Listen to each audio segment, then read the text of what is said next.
introduce myself first.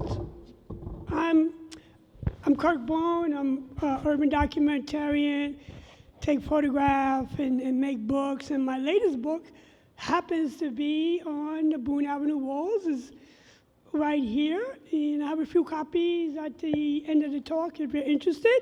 And then I'm sitting next to WEN COD and WANE COD. And then I want to first thank our sponsors, which is Inspiration Point, this beautiful building all of us are sitting in. They're hosting it for us. And then the Bronx Historical Society is presenting. And the director is Stephen Payne. He's sitting right over there. If you want to talk to him about that after the panel, you're welcome to. So one of the things when I got into like shooting street art and graffiti, I was always fascinated with the artists using spray paint cans, and I always loved like hearing their origin stories.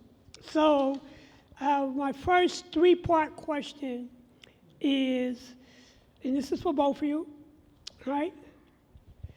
When did you decide to become a graffiti artist? One question. How did you learn how to use spray paint? Is the second question.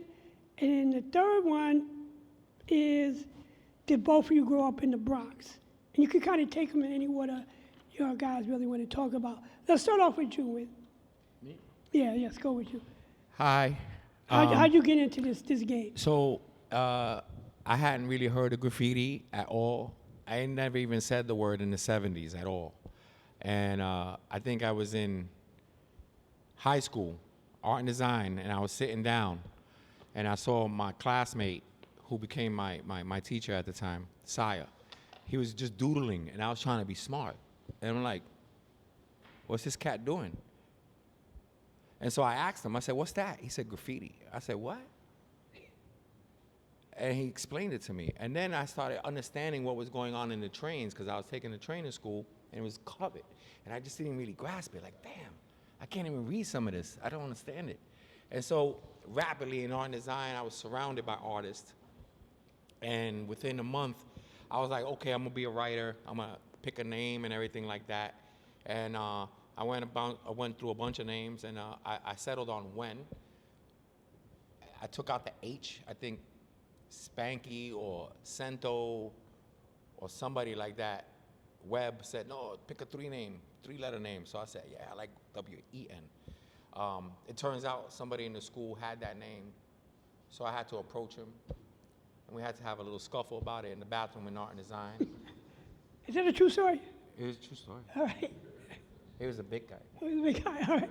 It's always a big guy for me. I was a little guy. You're a little guy, all right. And so we had to duke it, and then he was like, it's not that serious, I don't want to fight no more. I was like, okay, that's it. And so I became WEN and stuck with it. And I started doing motion tags, things of that sort, with web. So you're using Sharpies? Huh? Sharpies? Yeah, pilots. Pilot, okay, You pilot. should explain motioning. Yeah, So, look. you know, the motion tag is like, you pick the time when everyone went to work and school already, so like maybe 10:30 to like 1 o'clock in the afternoon, trains were empty. And so you can go through the whole 10 cars sometimes and just hit the panels, things of that sort.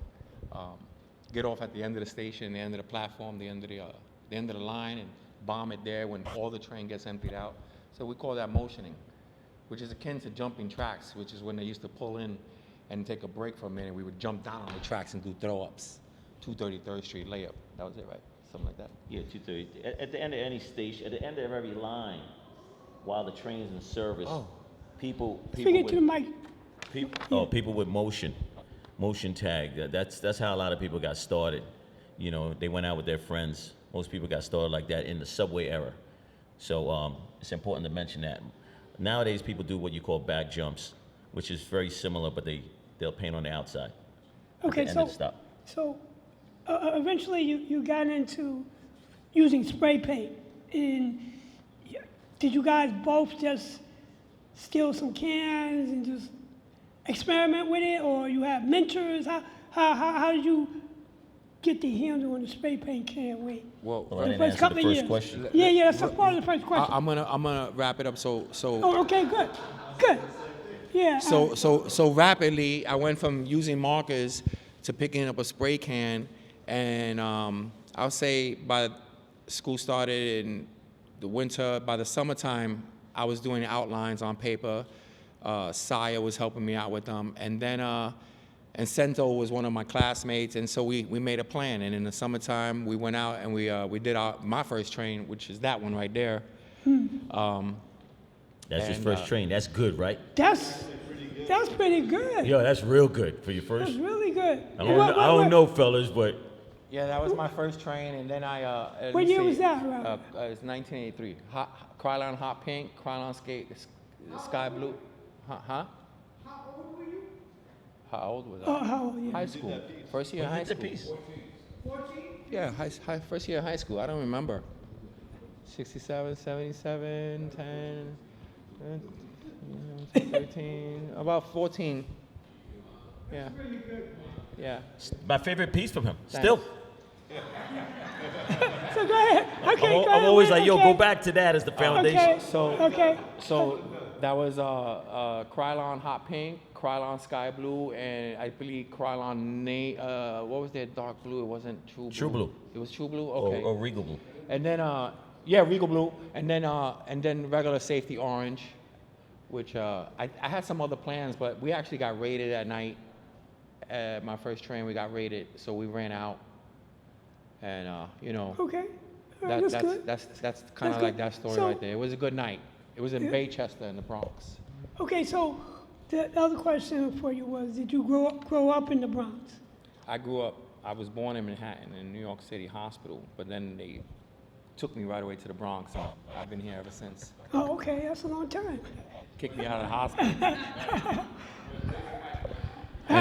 They kicked me out of the hospital. They said, get him out of here. And Yeah, they sent me to the Bronx. Yeah. Okay. So Wayne, let's get into your origin story. How did you get into graffiti? So thanks for everybody for coming, man, by the way.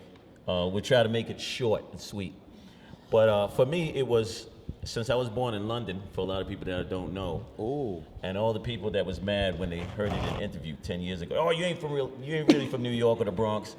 But I was born in London via the Caribbean. And when my family came here in '77, I noticed the trains right away. I noticed the graffiti, it was everywhere. And my elementary school was covered, which was PS 96. One or two people might know where that is. And there was guys like Rolio and Diane and Cease and Sash and, you know, Can't Stop Bombing Crew and TCB for some of the locals. But the trains in the North Bronx is elevated, so I would see all the, you know, the bombing on the trains.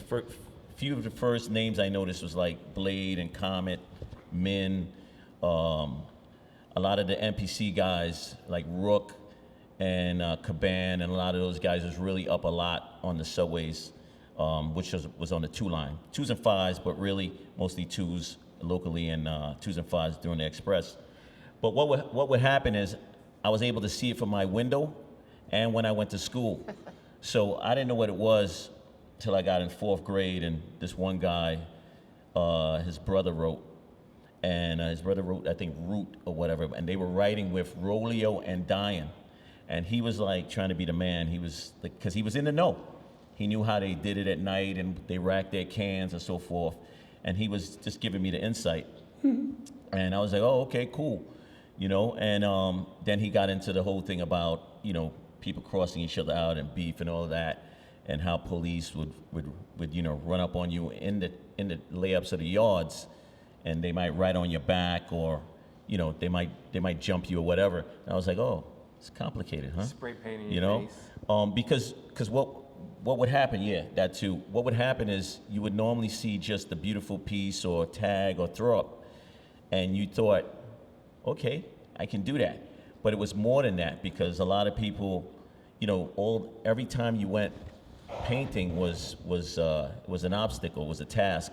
So it took a long time to really get the courage to be a part of that. But in '83, I went painting around the neighborhood with a lot of the early writers, like my boy Sabal, who used to write Burn at the time, and this guy Mick and Rich and these so forth guys. And then I met Mick a little later, and we went to Baychester, which is the layup Wen just mentioned, and I did my first piece with Michelob and another guy called Rem 311, who are So were you? who are original COD members. Okay, we'll get into that later. Yeah. Did my first piece, but I was so scared, instead of doing a WANE, I did a WE. Cut it short. Because, you know, the noise of the train and how dark it was, and you had to keep your eye out for people trying to run up on you, especially like police and workers. And I was really small and skinny, and if anybody knows Baychester, the third rail is really high. So you had to jump up on the third rail to kind of even reach the bottom of the panel of the window. If people know what a panel piece is, basically under the windows on a train. You know, there's two panels. So, but I did my first piece. I saw it run the next day, and I basically got hooked. Okay, all right, so you got hooked. So when went to art school? I got kicked out of here. Wait. You went to art school, Wayne, you just don't run up in art. Like, was you drawing in elementary school? Or what were you doing related to art that made you want to become an artist? Okay, so before that, you know, I've always watched, you know, cartoons, Saturday morning cartoons and stuff like that. And I was into doodling and things, and, you know, yeah, sure, in elementary school, there's art classes. Yeah. You know, there's a, you know, I think an art hour, if you will, right? So what would happen is, you know, I was doing that, and I felt I was kind of decent, but it wasn't really till I got to junior high school, and, you know, we were in the lunchroom, and other guys, you know, they were writing, and we had black books. So yeah, you know, you could, you know, I was able to draw a cartoon and things of that nature, but that didn't really matter for me. It was really the trains, you know, seeing the names on the subways, as well as like some guys who was locally got up a lot in the neighborhood. You know, we walked around the neighborhood a lot. There was a guy that wrote Bust at the time, which is a name many people wrote. He had a few pieces on the train, but he was up a lot around the neighborhood. There was another guy who was from downtown, I think in Harlem, but he wrote Too Cool, right? So these guys, they were up a lot. Also, Juice TC5 and Scene TC5 had a lot of like mop tags, which is a mop is a marker you make in you know, in your house out of, you know, different roll-on, you know, different things from deodorants and stuff like that. You could steal them, or you could take your mom's or whatever, and people would take the eraser from school and they would make a marker. So Juice and Scene TC5, they were up a lot in the vicinities of, like, you know, you're talking about Pelham Parkway to Allerton to Burke Avenue to Gun Hill, and you would see their tags. Another local crew was these guys called HPA, High Powered Artists. There's a guy called Menu and Dips, who one was actually good friends with. These guys used to bomb a lot locally, okay? So, you know, I became like fans of those guys' work first, but they wasn't like, you know, what I call really up. They wasn't all city. They wasn't on the trains, but the trains is what attracted me, and that's where I wanted to be. But like I said, in the early, you know, 83, even before 83, I was into it, but I didn't have the courage. So, right, so obviously you don't pick up a spray paint can and just do your name. There's got to be some in between where both you guys, either you had a mentor or you experimented before you hit the yard. Yeah. I mean, we started off with markers, like I said, with kids around the way. You know, markers and things of that nature. You didn't see anybody. It's not like today where this weekend you're going to see people at Boone Avenue spray painting. That didn't exist back in the days. You know, prior to that, I got on a train maybe one time with my mom when I was 10 or whatever, and I'm on the train is packed, and we're sitting in the two-seater in the subway car, and some guy pulls out his marker and cops the tag. I'm like, oh shit. What's that? Yeah. Is that how you do it? Right? Because the trains was full of tags. It was completely bombed. But that was like one of the first times that I see, like, he actually did that. The first time I saw someone spray paint, it was this guy Rolio, because I was hanging out with his younger brother Vince, and he ended up painting a box truck on the block where we played sports, you know, Olinville Avenue. He played, you know, we were playing around, and truck, you know, he's painting with spray paint. But prior to that, no. But anybody could pick up a can and take a tag. It might not be a good tag, but they can pick it up. So we were involved with markers and some spray painting, because back then you had to rack your tools, which means steal for those that don't know the culture. So that train right there, you remember that train? Oh yeah, so that one, that was, I believe that's 85. That's not one of my first ones. You have a photo of my second train I gave you, but Yeah. I don't know where you got it and all the photos. All right.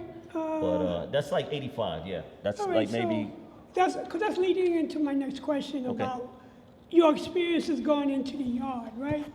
So, you're going into the yard and, have you guys ever been arrested? That kind of experience, because it's illegal to go into the yard. So tell us about your yard experiences. I'll take that one. you want to answer? Yeah, I'll take that. Oh yeah, okay, go ahead. So going back to that first photo, we not only got raided, we hid out in the bushes for about an hour, and then we thought we were good, and we walked out of the layup. And this is 83, so I didn't really get it, and so we got bagged about a block away. We were the only two kids out at night at 4 in the morning with bags of paint. They pulled us up, and they brought us to the precinct, and that was whack. Saya basically quit after that. He was like, it's not worth it to me, but that's part of the culture of it. Even if you get arrested or beat up or you get hurt or something bad happens, it doesn't matter. You go back and paint anyway. It's kind of like you got to get past that. And if you thought you wasn't going to get ever any of those things, you probably had a rude awakening at some point in your career where it did happen. Getting caught or getting robbed or something to that effect. How about you, man? a price You to said pay. you like going into the yard. Yeah. Yeah, I mean, I love going to yards and layups. I mean, there's a special feeling of, how the tracks smell and the smell of, and the dirt and all of that. But yeah, I remember the first time I got caught. The sounds. Actually, I was on Esplanade Station, which is called Morris Park, and that normally was, in my era, was an NPC layup. And even though a lot of, you'd see RTW and different guys go there. But I remember hanging out somewhere around Pelham Parkway, and it was like me and people know Vern. So Vern was there, and a lot of local other guys that probably, they're probably, people don't know who they are. But it was like 13 of us or whatever. And my brother who's 1 year older than me. Oh, you painted? Well, he let's just say he was attempting to. That was his first attempt. And we're standing on the platform, and we're waiting for the train, what we called at the time the stickouts, to pull in. Yeah. And it's 11 o'clock, and now we're figuring out it's not going to pull in. Somebody's like, oh, I don't think it's going to pull in. So we're about to walk out of the station. As we're going to walk out the station, two grown men, because you got to remember we were kids. We're 13. Everybody's 12, 13, 14. And they threw me up against, what we call the door, which people might think is the bathroom door. The maintenance guys use it to put their mop and all that. And all the cats, everybody ran except for this one guy, this guy Say, who used to write SEY. He wasn't much of a writer, but he was a brawler. He was always down for the beef. And he was about the same. He was young, but he was about the same size as these dudes. And he thought they wasn't police. So he tried to attack them, and they pulled out their badges or whatever, and now he's up against the door. Yeah, so what they did was, everybody ran off, and they threw us inside. They opened up the, this maintenance door, whatever.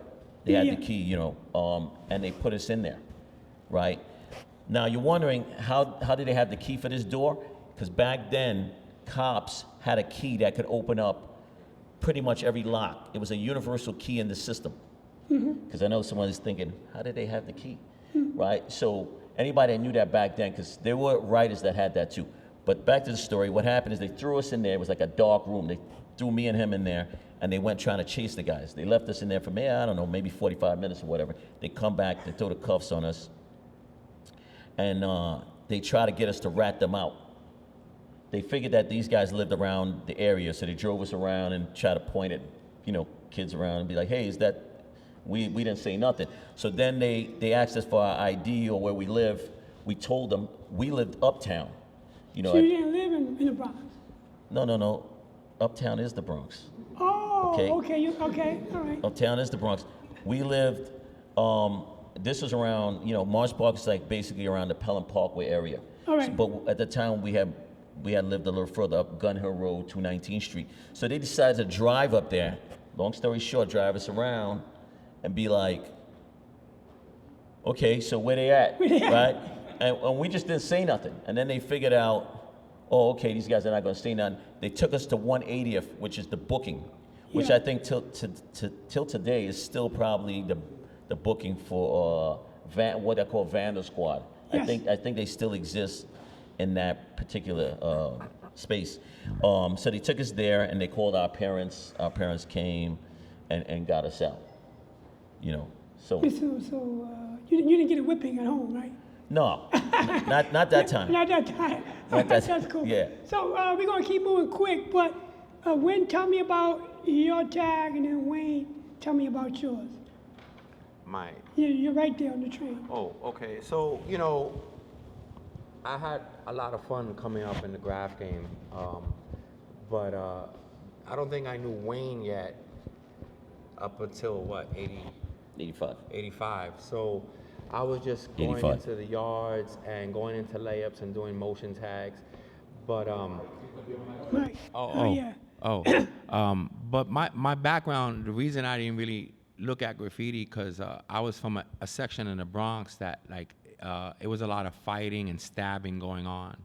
And so my focus as a kid and my influences weren't really graffiti and art, but it was more guys on the street on Watson Avenue and sort of like, kind of having neighborhood beefs and a lot of fights. I had a lot of fights coming up.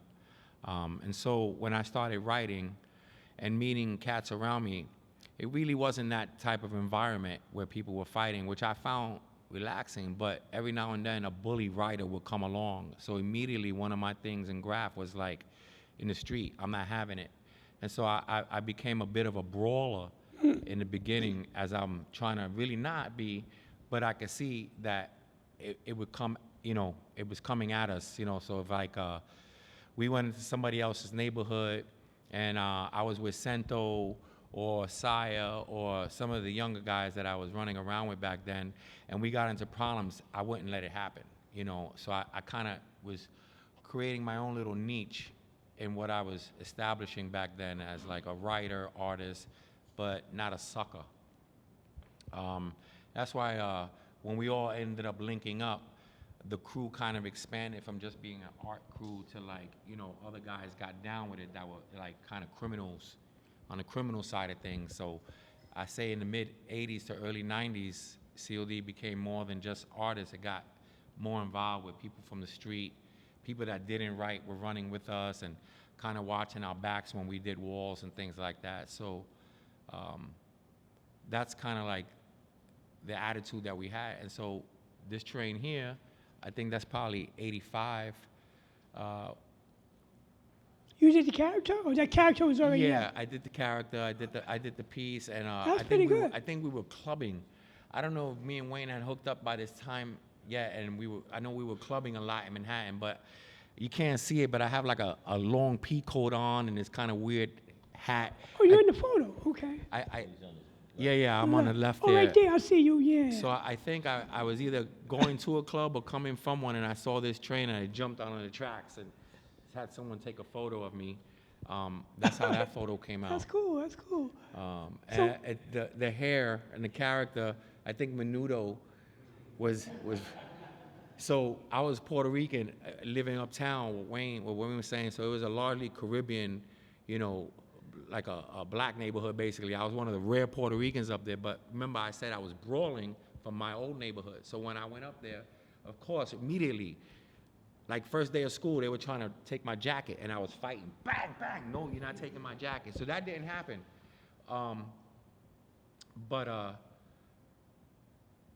Yeah. Yeah. Okay. Wait. tell us about your piece. Oh, this piece? Yeah. So yeah, that's another piece from '85. But I think, you know, in the beginning, the whole idea was, you know, you wanted to be prolific like a Scheme or a T-Kit, you know, because those guys did really amazing pieces back then, and obviously Blade and Scene UA and guys like that. But in the beginning, it's very hard to use spray paint. So I was just trying to build foundation. So I did a lot of. You're smart. Oh, thanks. So I was trying to do a lot of simple letters and even bombing throw-ups, and I even did some insides. But basically, you know, I wanted to build, you know, notoriety. I wanted people to know my name, you know. So I loved like a lot of the early simple pieces that Tad's crew did, you know, like Bio and Shame and those guys. You know, they did style pieces on the trains, especially in that era, they were dominating. So I wanted to come out where people can read my name. At the same time, I was learning technique because like, yeah, you can't just outline a piece. You know, we were outlining with stock caps at that time, and we were filling in with what you call Niagara's or Jafone fat caps, which is just a basic fat cap, not like the ultra wide fat caps you have these days, right? So, you know, going and doing a simple piece like this, you know, it felt good. I was able to do maybe 2 or 3 a night, and then I'd be standing on the station, and people would be like, they'd give me the nod, because now they're starting to see that I was coming in the game. They started to see the progression, right? And those are big letters too. You can't miss it. Well, that's, you know, this is a small piece. It is. Yeah. This is it's just like a window down panel. It's not over the glass. There's Yeah. nothing special, Yeah. but the thing was, when you know, what the question is like, when you transfer, when you go to paint a train or a wall or whatever, and you're starting out, everything is big, because you're sketching on paper. So yeah, you know, my first piece, which I told you on the train, where I was struggling to even stand on the third rail, right, where Mikula was taller, and Rem 311, they were bigger dudes. They were older, they may be 3 years older or whatever, and they were more developed. It was easy for them to stand on the third rail and reach that. I couldn't reach. So, 1, you can't reach. 2, you got to scale your piece at least to under the window, because that's how, you know, everybody that we were looking up to, that's how they did it. So you're looking up to these guys, and later on you wanted to go to the bench, which at that time was Tremont Avenue. And, you know, this is where Task Crew was hanging out mostly. And you wanted to kind of be there so you could kind of fit in, and people could say, hey, what you write? And when you told them, they go, oh, I seen that. That's kind of cool. You know, you could hang a little bit. You know, so this is one of those pieces. It ran for a long time. And when the train ran to Brooklyn, they would bomb the tops, because these guys was painting in a place called Kingston Layup, and Kingston had platforms, and they would cut school and go there. So sometimes we'd paint in Baychester, and we're painting the bottom of the train, and the tops might be clean, and by the time we get to Brooklyn next week, they'd bomb the top of the train. A lot of these guys are from Brooklyn, the tags you see on top. So it's amazing, like, you know, because sometimes they would mostly respect the pieces, and then you would see the tags. But it's you can, by looking, any writer that was around back then can look at the tags and certain things about that train and know that era. Like, I can't tell you that this is 1980 or 1989, because these guys, you know, from the tag styles and everything, you know, it's 84, 85, or really 85, 86. Yeah. Okay, great. Because we're going in the right direction. So, because I really wanted to. Wynn already alluded to COD, and I wanted to maybe get a little timeline on, like, when did you guys meet, and but COD started before that. Oh, so who started COD? So COD was started by one of my mentors, Mikula. So Mikula is from Edomore Projects, and he was super talented. You know, like, he also carried a cannon. He bombed, like, you know, he always bombed. Like, you know, he you know, coming from school or going anywhere, like, he went to Clinton High School, and if he was on the streets, he'd bomb tags, you know, and then he would draw all day in his black books, pretty much masterpieces, like people see a lot of people doing today. But Yeah. back then, so when you went to his house, you were really inspired by his work. But he started the crew, to answer your question, in 1983, officially. You know, and some of the main members at that time was the other guy in the projects with him who wrote Bass or Baser, and then there was Deco and Rum 311, and another guy called LM4, who was a slightly older guy who was also really prolific. You can still go into inside tunnels today and see LM4 tags, or sometimes he would write LM4 Fever. He was from Yonkers, super prolific artist in black books, but also bombed, and they would go out and do trains prior to what I did, and then when I met WEN. So we were like the second saga of COD. This is like 85, 86. Yeah, well, you know, I did a few cars with Michelob, you know, in '84, and then he went to the Marines, and then when I met Dero, that's just how I met WEN. I met Dero. He was around my way on Allenton Avenue, and somehow Dero and WEN met, and then he was like, we you know, we'd go racking, but mostly locally, take trains and walk to stores. But supposedly Dero was like, oh, hey, I'm meeting up with this guy WEN, which I had seen his tags around my way, 219th Street, because I had moved from Allenton Avenue to a few stops up to 219th Street. That's when I, you know, started seeing the WEN tags and stuff. And he's, oh, I was like, oh yeah, I've seen that guy's stuff. Actually, this guy, to tell you a funny story, I was on the station taking photos. Okay, you want a good laugh? I was on the station taking photos. Yeah. And before I knew this guy, you know, I'm taking photos, I'm on the uptown side. And like he said, this guy was already in the downtown scene.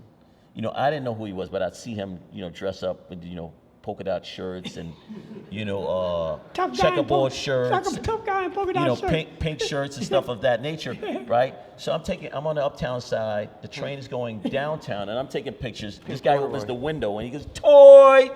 Oh, Right? snap. True story, right? But I wasn't sure who this guy was. And then we met for racking with Dero, and I'm like, oh, that's that fucking asshole. Right? I didn't know who he was. Come on, man, chop in, man. But so then I was like, all right, fuck it, we going racking, right? Because he had the car. He would steal his dad's car in the daytime, right? And so Dero was like, yo, we got a car, because WEN. So we went racking and we became super cool, and then we started hanging out, me and him, every day, because we lived in the same place, and you know, we were like yin yang, you know. So, you know, I had ideas and he had ideas, and we just make it work. Fast friend, so what does COD mean? Cause I asked you that many years ago. It has different meaning, but go ahead, tell it's an the acronym. audience. I think Wayne summarized it pretty much up until the point when we linked up. So it was like a writing crew. Michelob was in the military. Oh yeah. Michelob was in the military, but you know, me, just different vibe and neighborhood. When we linked up, we started racking, which was fun. That's kind of like where you kind of like become real good friends with someone, those type of in the trench activities. So basically every day, my parents would leave for work. Boom, I get back, I take the car keys, I pick up Wayne, I pick up Dero, and we drive out to Long Island. Come back with maybe 200 cans or something like that. Wow. That's what would fuel. Gotta be back before 3 o'clock because my parents got home at 5. And he had to find the same parking spot. Yeah. So in the Bronx back then, there were a lot of open parking spots. Many off. It was guaranteed I could come home and in front of my house, To be open. I could park again. Yeah. Until I got caught. They did something like they put a coin there or something, and the jig was up.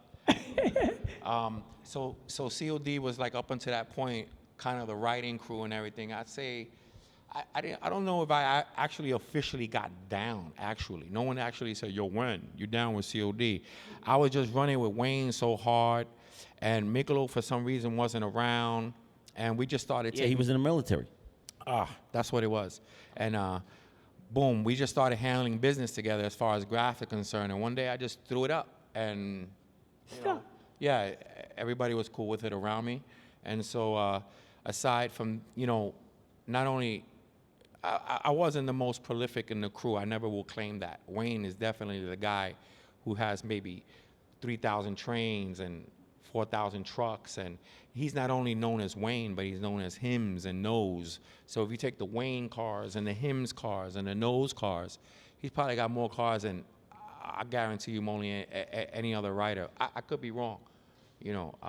I have delusions of grandeur with my crew, but he's one of those guys, and so I felt my role was to not only come off on my style and do what I do, but I brought like gang into the crew. And so as we got a little bit more celebrated in doing art, we had like a little, you know, comfort zone around us, people watching our back, buying things, you know, just looking out for us. And so, you know, we got a little bit more organized in that sense, and we started partying, and, you know, other crews started linking up with us, and we got a little bit more entrenched in the culture. Okay, understood. I love the photo. That's both of you guys. Is that a big wall somewhere? Or is that a handball court? So that was one of, you know, like I said, Wayne being prolific, and there were a lot of times that I wanted to do something and couldn't do it, so I would overcompensate and make up for it. And so I went out one night on my own, and this is 2 handball courts, and I had the silvers, and I just kind of like went for it. And I did a top to bottom handball court COD. Wayne came along probably a little bit after I got started onto it. We did it in the day, though. Was it? We did it in the day. Yeah?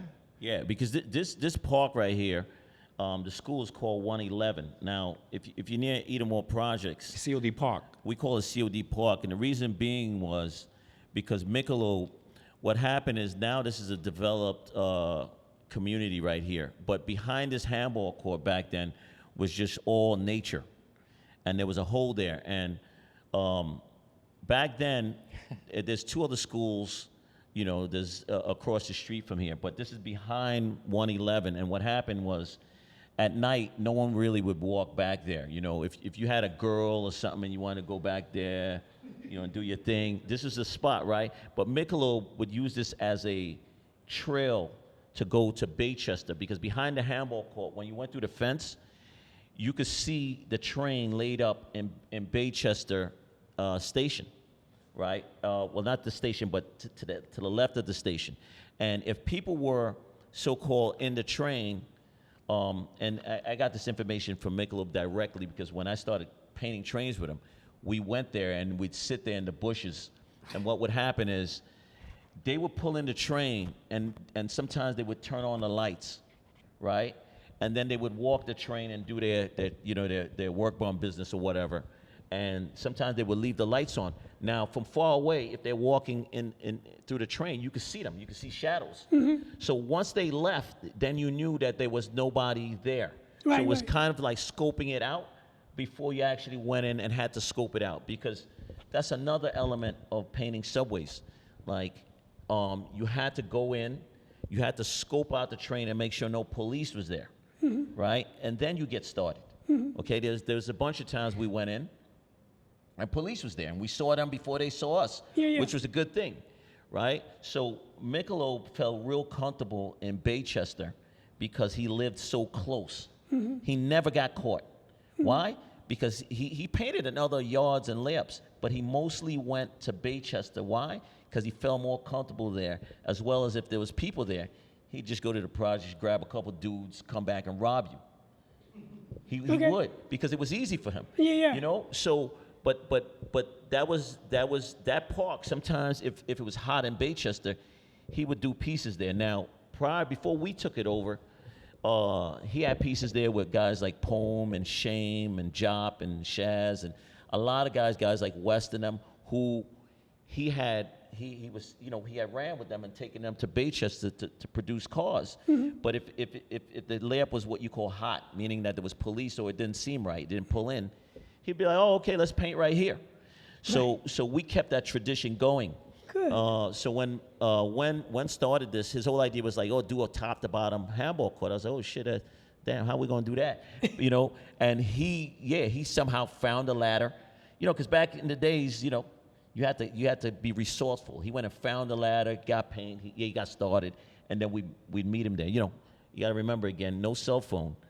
So all this stuff, you know, you had a plan. You tell people you was going to be there. Yeah. And people were there. Right. You know what I'm saying? Otherwise, WEN would just keep going. Like there's times when we went into 225th layup, which is an extended Gun Hill layup on the 2 train. And we try to reach WEN and he's not around. And Dero would be like, all right, yo, we can't wait for him. Let's go. And I look down the track and there's WEN doing a whole car by himself. He's just out there in the wind. Oh shit, yo, that's WEN. He's out there. You know, and he'd be just finishing and we'd be just coming in. So this is one of those missions. Beautiful, beautiful. It's a nice piece too. Okay, so we're gonna go on to the next question. Okay, so both you guys became friends.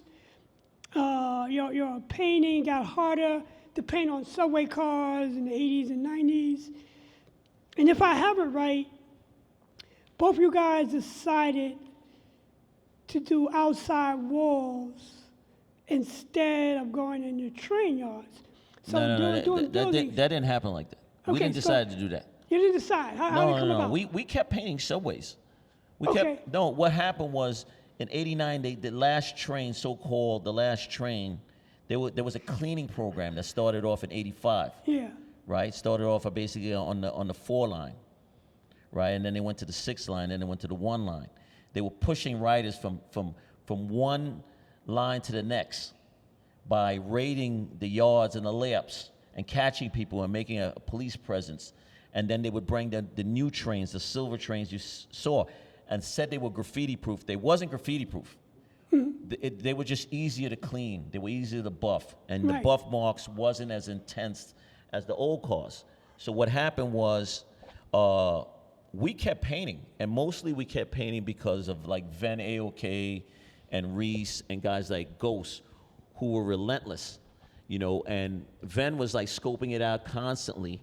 And he would be calling everybody. He'd be rallying everybody up. Let's go, let's go, let's go. And we'd be like, all right, fuck it, let's go. And what happened is we would paint and they would buff it. It might get 1 or 2 runs on the line. Yeah. And they'd buff it. So it wasn't like the days in the 80s when we started. We were producing pieces and we were getting photos at night. But we wasn't really getting day photos. Sometimes we'd chase the train into the yard and break into the yard. Like there's an incident actually where WEN drove his car into the ghost yard because we did a car in Brooklyn and we were chasing it through the city. And then when we figured out it was in 207, it was like 6 in the morning, that we didn't have our camera. And he went and got a disposable camera. And now, instead of running inside the yard, he drove in the yard and we parked the car and walked in. And That's bold. And we took the photo. Yeah. Right? Okay? So a lot of that took a lot of work, and at the same time, nobody knew that you were producing the work Because they would buff the cars. because they were cleaning them. That's why pretty much 99% of riders that was painting on subways at that time stopped riding. Few, you know, maybe a dozen riders. Some of the names I named, we kept going, but we had to find another outlet. Okay, then came 90s riders painting on streets. Street bombing became what was really happening now. Like another wave came, another generation, and that's what people were really looking at because the subways was kind of done. It was more of like we were painting subways for ourselves, which was called the beginning of the clean train era, right? So that's going on. We're still painting, but we're having a tough time, and the Vanna Squad is looking for you, but no one's seeing our pieces. So, you know, my first trip to Europe is basically how we got together and started the production waves along the streets without getting permission. I went to Europe, got invited to a jam in '91, and I went there. And as, you know, we were getting, it wasn't like we were just getting exhausted from the 80s. And then when I went to Europe and I saw that how excited they were about me coming over there with Poem and the whole New York thing about how graffiti, this is the Mecca. Right? And I saw that they were super passionate. It motivated me more. So I you know, they had free paint at the jam. I took 200 cans, I put it in a duffel bag, and I flew it back. you know, in the plane. Yeah. They were like, oh, what's this? I was like, art supplies. They were like, okay, put it through. Yeah, yeah. Right? So I get home, I call WEN right away. And I bring a bunch of cans over the purples and these wild pinks. Yeah, yeah. And he was like, yo, we're gonna paint that wall right there on 216. I was like, oh, 216 White Plains Road? He's like, yeah. We just go out there in the day and we're gonna put up a ladder and we're just gonna do it. Fuck it. All right. So, you know, WEN was always like that. He was always like, yo, let's not hide behind a building or under a bridge and do a piece. Let's put it right on Front Street. We did a lot of those too, but there was the attitude. I was always Mike. like, yo, When, Mike. I want to do it out here. I want to do it out here. Yeah, so what happened was, I said, okay, well, if the police come, you're gonna do the talking, and then if they get out the car, I'm gonna do the running. You know? So that was the first one. We went out there on a Sunday because we knew the business was closed. Yeah, yeah. We got the boom box and we're setting up and we're doing the 216 wall. The police comes, he goes over, he's like, what, you think we'd be standing here in broad daylight? Painting. Painting? And they were like, oh yeah, I think he's right. So they drove off. So once that happened, It was on. we built confidence, even more confidence. Yeah, yeah. We finished the wall, and then every few days after that, we did the whole of White Plains Road. We just go up and down White Plains Road. Wow. Sometimes one would go by himself, and even one time he brought Chain 3. When, if anybody know who Chain 3 is, a pretty prolific guy. Yeah, yeah. But he had been in hiatus for a while. Yeah, yeah. And when ran into him, I was like, "Yo, let's paint a wall," and got him out. And it had people going, "Oh shit!" And then we started moving down to the South Bronx, where our boy Whips and Bell and all these guys lived. We started going to walls down there, and just broad daylight, we just go. Like, even another funny story. One time, we on 174th and what's that block? Which one? 174. The 9-man wall. That. So So Lewis 9 Boulevard. yeah, kind of like. Lewis 9 Boulevard. Yeah, at the end of that block, so there was a big soda distributor there, and we got like 9 people painting. Even BG drove by, and he was like, "Oh shit, there's a spot right there. Yeah. I'm gonna burn everybody," you know. So he comes, and we're like, "Oh, cool," you know. He's painting, and everything's going fine, and we got our boys out there looking out, and the police come. And then we run the game on them, and they're like, "Oh, okay." They keep going, right? Right. And then a guy comes, an older Spanish guy comes, and he's like, "Oh, guys, this is great. This is great. Who organized this?" You know. And we're over. You know, Wen's like, "Oh, you know, we know the owner. You know, owner's related to us." And Yeah. And he goes, "That's funny. I thought I was the owner." Now we got a little shook because we're like, oh shit. Like, I mean, we got everything out there. Yeah, yeah. And he goes, "Nah, guys, you know what? I love it." You know, so he's like, "Oh, come with me, man." And he opens up, it's like a Sunday, I think. Yeah, yeah. Right? He opens up the distributor and brings us soda and candy and everything. And Wen built a relationship with him. And that was like actually the first legit spot we got him to sign the permission slip. Like we No made kidding. a paperwork and he signed it, and he was like, hey guys, I love what you're doing. I live right there. And we painted that wall for 16 years. Now in that neighborhood, there's people's families and kids that grew up. Like when they actually destroyed it, like if you go there now, because they sold it, and I forgot what they built there. I don't know if it's a new development or low income housing or whatever. It's affordable housing. Affordable housing, right? But basically, that family ran that business for decades, and they lived in that neighborhood. That's what was really amazing about that we loved, and they loved that we paint that wall. And one actually even did. There was a whole other side where they commissioned him for years to just paint, kind of a commercialized, ad for the or mural for the business. Kind of like before the big mural game boom. Oh, this is way before the big mural game. Yeah. But you got to remember, though, people think that the big mural game is new. But you got to remember, guys like Lee Quiones was doing huge walls, and guys like Ernie had been doing walls, Tats Crew, even at Monroe. Sinue. They were always doing huge walls before that. So this whole thing about this new is not new. But it didn't catch on. because the trains were ruling Right. when they did those walls. So Yeah. it was kind of almost a moot thing that they, no, that's not the word. They were just way ahead of their time. So they did these handball courts, but cool, but the trains. Yeah, yeah. 'Cause By they the did books on time, it. what Wayne is talking about in the early 90s, Mm-hmm. Lee and Scene and them had kind of slewed up a little bit because they were doing projects. They Mm-hmm. were busy making art money. You know, becoming the progenitors of the art scene. Claw was just emerging and around that time. Yeah. And so, you know, I think what we did was like the 9-man wall. And it all leads to like the end of what we're going to talk about. But we were setting the seeds for like doing big productions in the street, you know, regardless of how we had to do it.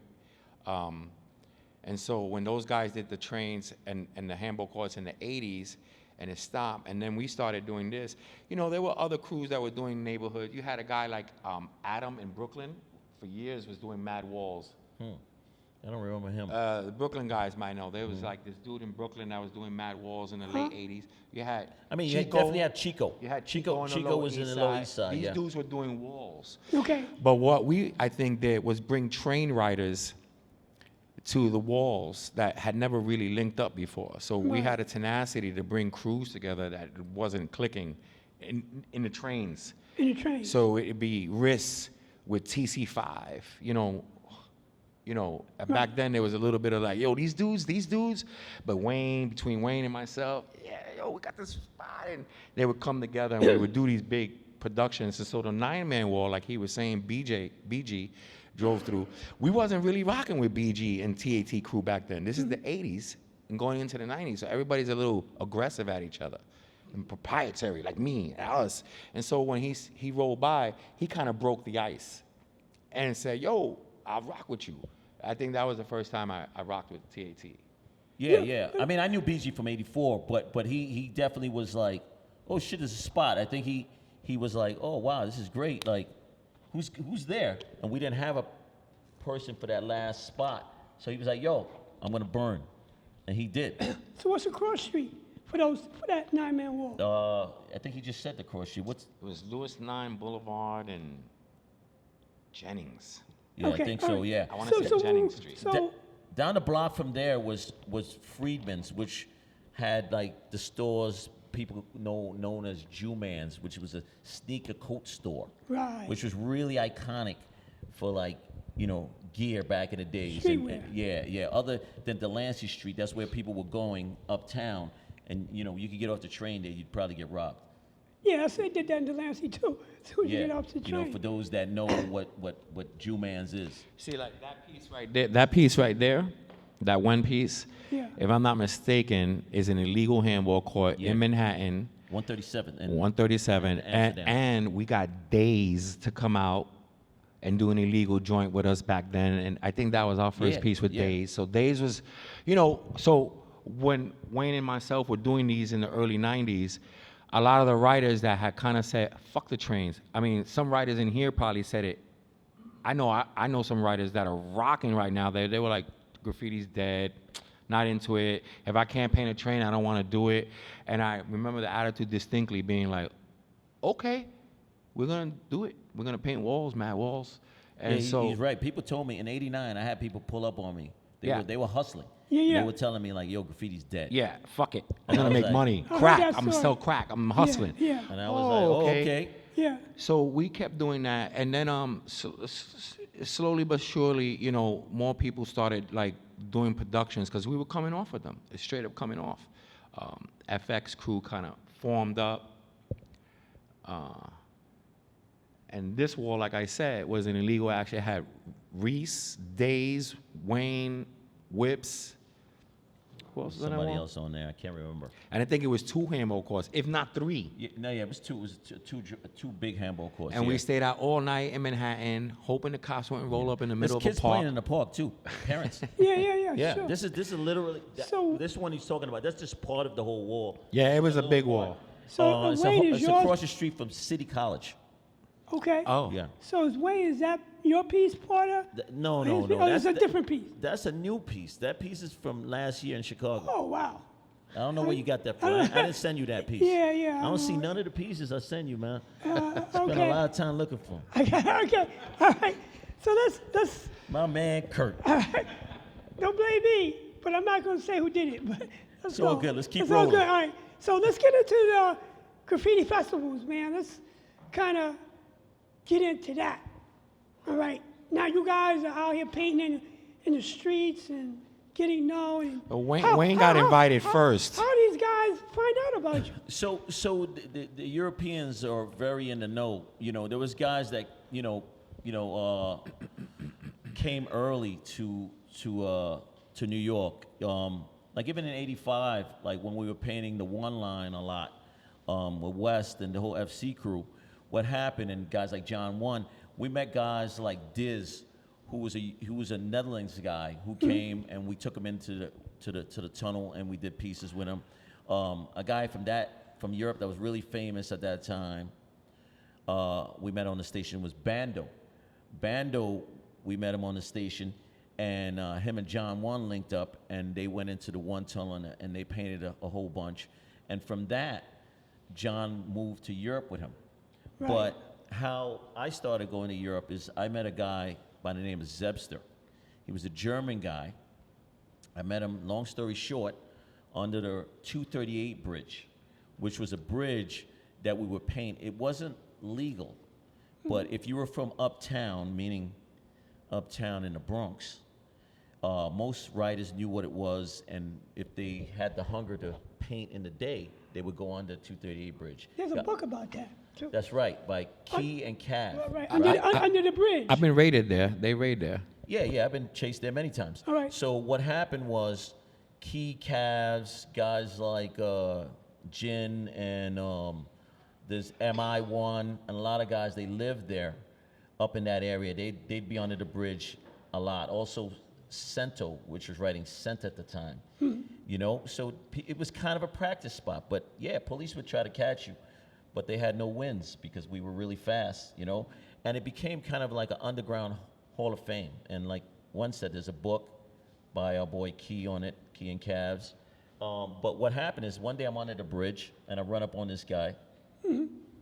And he has this funny accent. And it wasn't a Caribbean accent or a Spanish accent. It was an accent I'd never heard before. And I'm like, what you write? And he's, yeah, it's, you know, and like, what the fuck you saying? And I said, what are you doing under the bridge? Yeah. He's like, I write. And I'm like, oh, wait, there's something wrong here. And so I'm just listening to this guy. And he's like, no, I'm from Germany. And I'm like, okay, so what are you doing under the bridge? Yeah. And he's like, oh, I'm documenting graffiti. I'm a graffiti writer from Germany. Now I'm like, oh shit, there's graffiti in Germany? Yeah. I mean, I know there's graffiti in Paris, and I know there's London. You know, we had a little bit of insight, and we were pen pals with a couple of people, but we didn't have that link. So I'm listening to him. I'm like, oh, and he's like, yeah, come back to the hostel with me. I have my black book. Okay. You know, at the same time, he's like, oh, you know, I'm like, okay, cool, yeah, sure, you know. And I said, how long you been here? What you been doing? And he tells me that he got stuck up. And I said, okay, well, it's New York, right? Yeah, you in the Bronx. Not even in the Bronx. He got stuck up in New York. I was like, yeah, you know who stuck you up? And he was like, Van and Reese stuck me up. And I was like, Two others. I was like, oh, those are my boys. I said, nah, they didn't stick you up. So I said, come with me. So he came to my house, and I called him, and I was like, yo, I got this German guy here. And they're like, yo, we're looking for that guy. And I was like, yo, did you rob him? And they were like, no. And somebody set him up, which was a New York thing back in the days. Yeah. Somebody was painting with him, and all his shit was in that person's house, and that person had their house robbed. And then they blamed it on these guys. Meanwhile, when I called Reese and Ven was like, no, dude, we liked him. And we took him to paint cars, which we don't take anybody. And that motherfucker thinks we robbed him. We didn't rob him. So I'm telling this dude, hey, they didn't rob you. Anyway, Forget about that. He had German paint, and he wanted to do a piece, so I took him to do a rooftop. And he was on his way back to Germany. Months later, he was writing me letters and sending me photos. So that's, in that era, before the magazine era, for those that collected magazines in the 90s, it was a way of communication between writers. So people would send you a little letter with a note or a postcard, and it would send 25 to 50 photos of what was going on in their city, and we would do the same and send it back. Right. And this guy was kind of ahead of the game. He worked in a community center in Germany, and somehow the woman Astrid, in Munich, helped them raise money, and the government paid to fund this so-called graffiti jam called MZ Fresh in 1991. And me and Payne from New York, we were the New York guys. But they had artists from the Netherlands and Amsterdam, which at that time, Amsterdam had a whole subway train thing going where the trains run. It was the first city outside of New York and probably Philly that subway trains was running with graffiti on it. First city in Europe. And then they had Paris, guys from Paris, and many cities in Berlin, and then guys from Sweden and Norway and Denmark and so on. So all these guys came down to Frankfurt for this big jam. And did they have walls set up for you guys? They had a makeshift wall, something like this right here, and they built it a lot better than this, a lot better. The Germans, everything's got to be perfect. Right. So they put me and Payne to paint with maybe 3 other guys from different cities and different countries. And what I learned from that is these guys, not only they were humbled and honored, but they had a plan. And we have plans here, but they were definitely more, serious about, Wayne, maybe you do one of your characters here, and we're gonna do this here, and and it was a great thing. It was almost like we knew them the way they worked. The way everybody worked together, and we didn't have a clue who each other were, and it was a great experience. And I met, like I said, people. A lot of other writers were showing me their black books and their pictures from their different countries, and their trains and what they have been doing. They were already moving around Europe, painting on subways. It was the beginning of it, but they had been doing it. I saw them painting trains in several countries, which prior to Americans, this was the first time me and Wen and guys like Reese and guys like Sento, there was guys that went to Europe, but they went to Europe as superstars to paint something and like, oh, that's cool, and they didn't get their hands dirty. We're the first guys that kind of went out and was like, oh, hey, yeah, you know how to get into the train yard here? We're down. You know how to rack paint here? We're down. Yeah. You know what I'm saying? And we got our hands dirty with them, and they loved that. And then in return, they would come to the Bronx, and we would do the same. So anytime there was a jam in Europe in the early 90s, they'd be like, hey, guys, how many tickets you want? So the second time in 92, we went out. It was me, Wen, Reese, Whips. We had our boy Aegis from Chicago. Is that the Sweden one? That's in the north of Sweden, in Uppsala, that jam. So they also invited Bambaataa. He was playing music there. Wow. Showbiz and AG was there. And then from Paris, they had John One, Ski, and another guy from a French crew. I don't want to mistake which crew it was. But yeah, and I hadn't seen John since 1985 when Bando had moved to Paris because of Bando, right? And what was amazing as an American and as a kid that grew up in New York City and how New York City was, and know how wild everybody was in New York City and what they were doing, meaning partying and, stealing paint and painting in subways or whatever, in tunnels, is that John now has spoke fluent French and was so clean cut looking. I was like, John, is that you? And it was just amazing to me that you could take someone out of their surroundings and they could change. Yeah. I saw that in him for the better. So You know what I'm saying? No, that's great. That's great, Yeah. Wayne. Thank you for just that. To, just to throw that in there. Yeah. That's what a lot of those trips did for us. It kind of got us really open-minded, and we knew that graffiti itself was just beginning. That's what I said to myself when I went to the first jam, the MZ Fresh. I realized that this is not the end. Like, people thought in New York maybe it was just the end because the street bombing hadn't took off so much yet. Like, guys like Jaws and Easy, TK and Shammer was starting to bomb, and Josh 5, and they were doing their thing, and a whole new wave of guys was coming, but we couldn't really see in front of us, right? And when I went to Europe, that's what Europe did. It made us say, oh, I mean, they were still breakdancing, okay?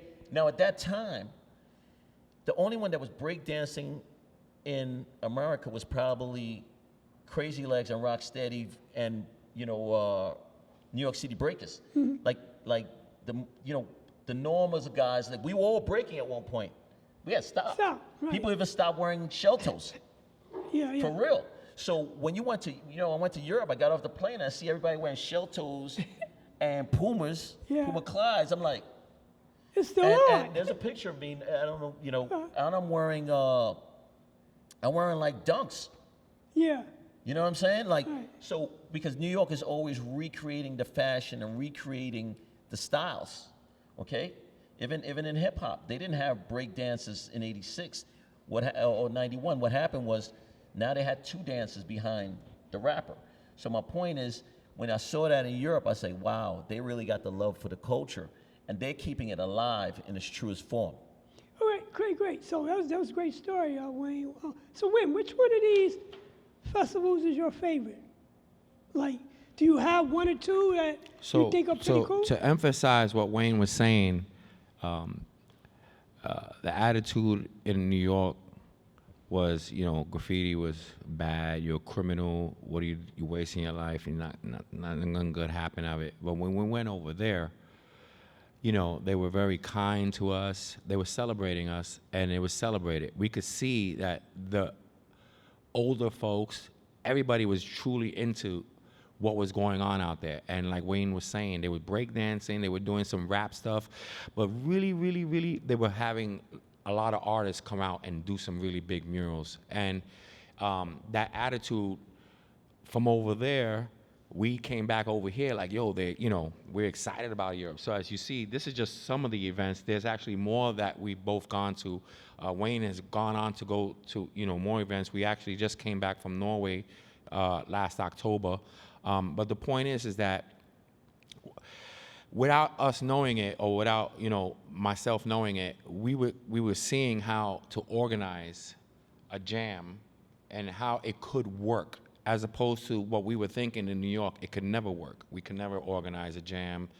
There had never been a graffiti jam, as far as I know, in New York City. And the Graffiti Hall of Fame was slightly different than this, right? It was more. Well, the Graffiti Hall of Fame thing. was like, you had to be down to be in there. So it wasn't You had to be prolific on the subways. Yeah. It was a subway. Yeah, there were people that painted down there because they were in the vicinity of the neighborhood. Yeah. When they first started. It was like a spot. But really, to paint. you had to be some guy that painted prolific. A lot of the first guys that painted at the Hall of Fame was the TDS guys and Stingray and Stay High 149, and guys like that. well, I'm not sure. I didn't. I'm telling you what I saw. All right. You know what I mean? Radio, Sharp, Delta 2. Yeah. Guys like that who was super prolific. Phase 2, who was super prolific in the culture already, and then somehow whoever organized, and I believe it's a guy named Stingray, who helped organize the first Hall of Fame, and he invited those guys. And then, after that, you had to be well known in New York City as a style writer to be invited. When I went to the Hall of Fame the first time, I think Dero took me in '84, Yeah. and I met Volcan there, who was super prolific as an artist. It's funny because back then he was using things like tape and paint markers on the wall. Styrofoam. Well, that was on the train. That's another story. But back then, that wasn't really like, you were shunned by using tape and markers. You know, people are like, no, you use spray paint, you use your 1 or 2 caps, and that was it. If you didn't, people kind of they made fun of you or whatever. But he had an amazing wall there on the front wall, and even his black books, they were well detailed. Like, even to what people are doing now, can't stand next to this stuff, right? But yeah, you know, the great thing about the Hall of Fame back then was when you went down there, every writer from TDS had his own individual style and painted next to each other, and you could study it. Versus when you're on the train station and the train pulls in, doors open, you got maybe 60 seconds to a minute, a minute and some change, to view the train and study the style, because people did want to copy it. You know, some people try to lie and say, oh, you know, no, I didn't copy. Everybody copied.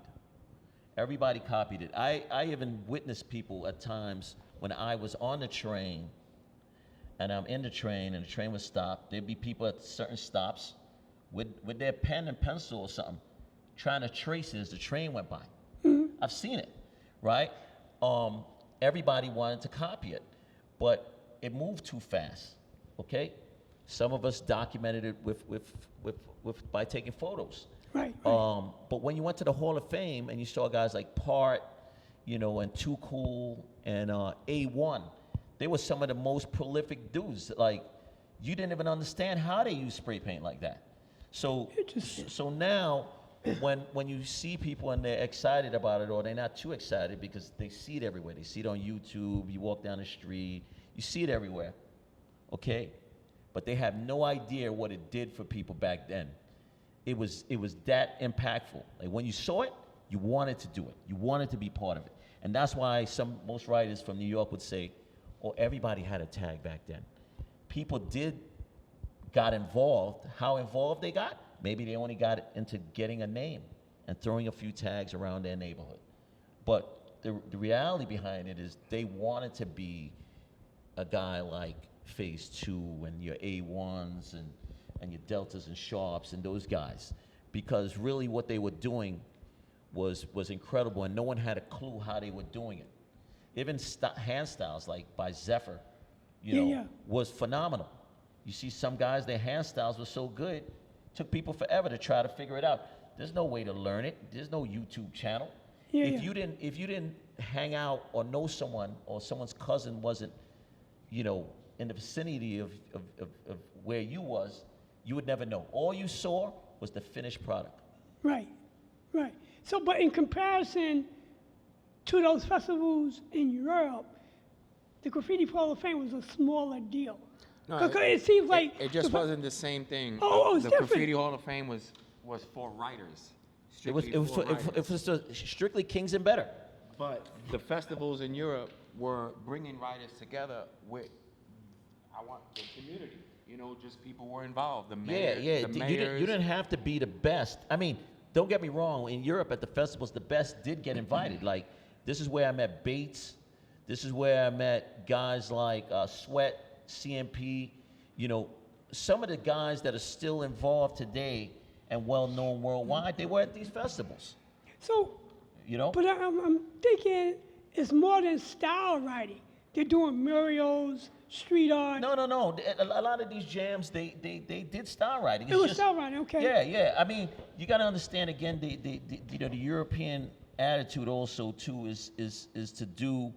They're very into the culture as what we gave them, But also, they're very open-minded to be like, oh, that guy wants to paint a Mona Lisa on the wall?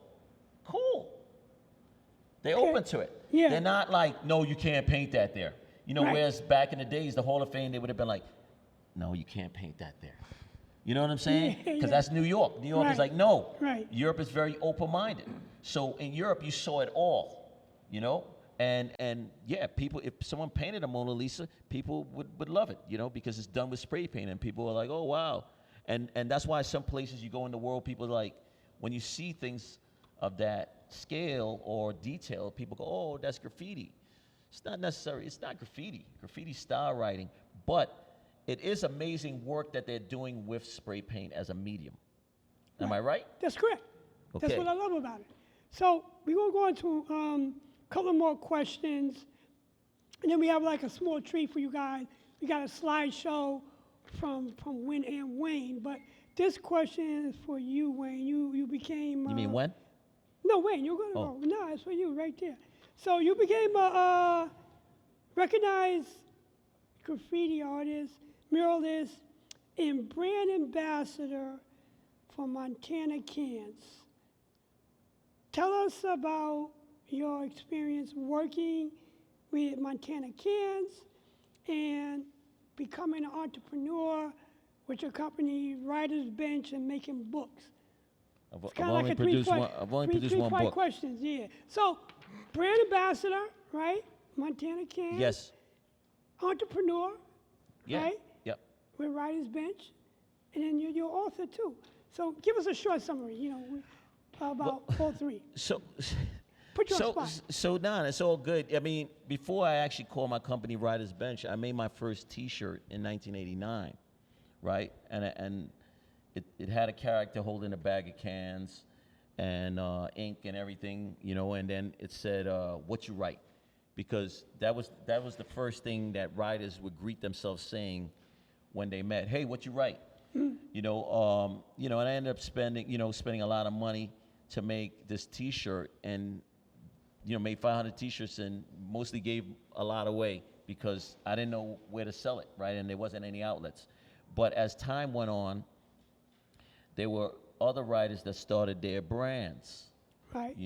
Guys like Stash started, and Futura started, GFS, thank you, Clark. GFS. Well, Stussy used lettering too, but not. Go ahead, sorry. No Stussy. Okay? All right. Stussy was doing his thing, but that's not a graffiti thing. All right. They could tell that story. I'm not going to tell what I don't know.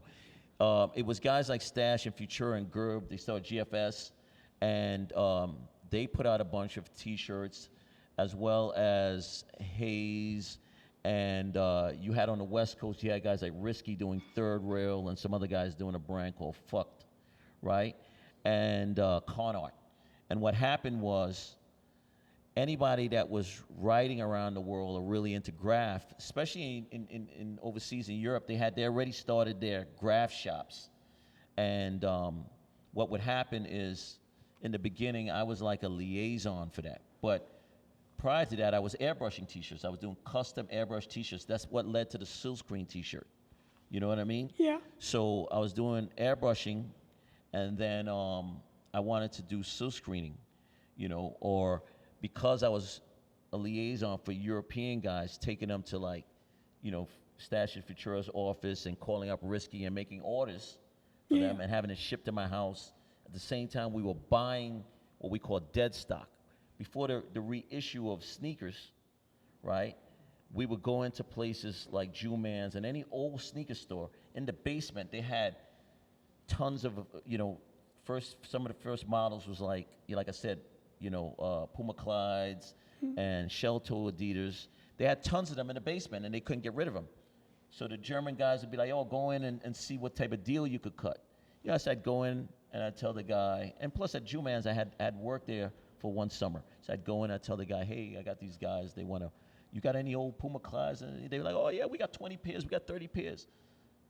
Like how much you can sell 'em? "Oh, we give it to you for $5." I'd be like, "All right." The German guy says we'll take it all. Yeah. So once we started that, those guys would come every month, and we would load up. We would drive around, buy those. They would get some airbrush T-shirts for me, and then we would go to Stash's studio, and we would buy bulk for him. We put it all in duffel bags. Right. Right now, take them to the airport. And back then, before 9/11, you could get on with a lot of bags, especially if you went there 3 hours before. Yeah. You can get on, right, with a lot of bags. Sometimes they would say, "Oh, $75 a bag." They'd be like, "Oh," they laugh at them, pay the $75. They put 8 bags on. And in 4 weeks, they'd sell all that stuff by tripling their profit, right? So a lot of that, and also going to Stash's studio, I would see how they were working and how they were developing brands. And then at some point, you know, the European guys and other guys was like, oh, Wayne, you should do something. You should do something. You know, because I was doing already some small graphics for record labels, you know, like Right. hip hop labels. I was doing like J. Rue the Damager. I did his logo, Group Home, for those who know 90s groups.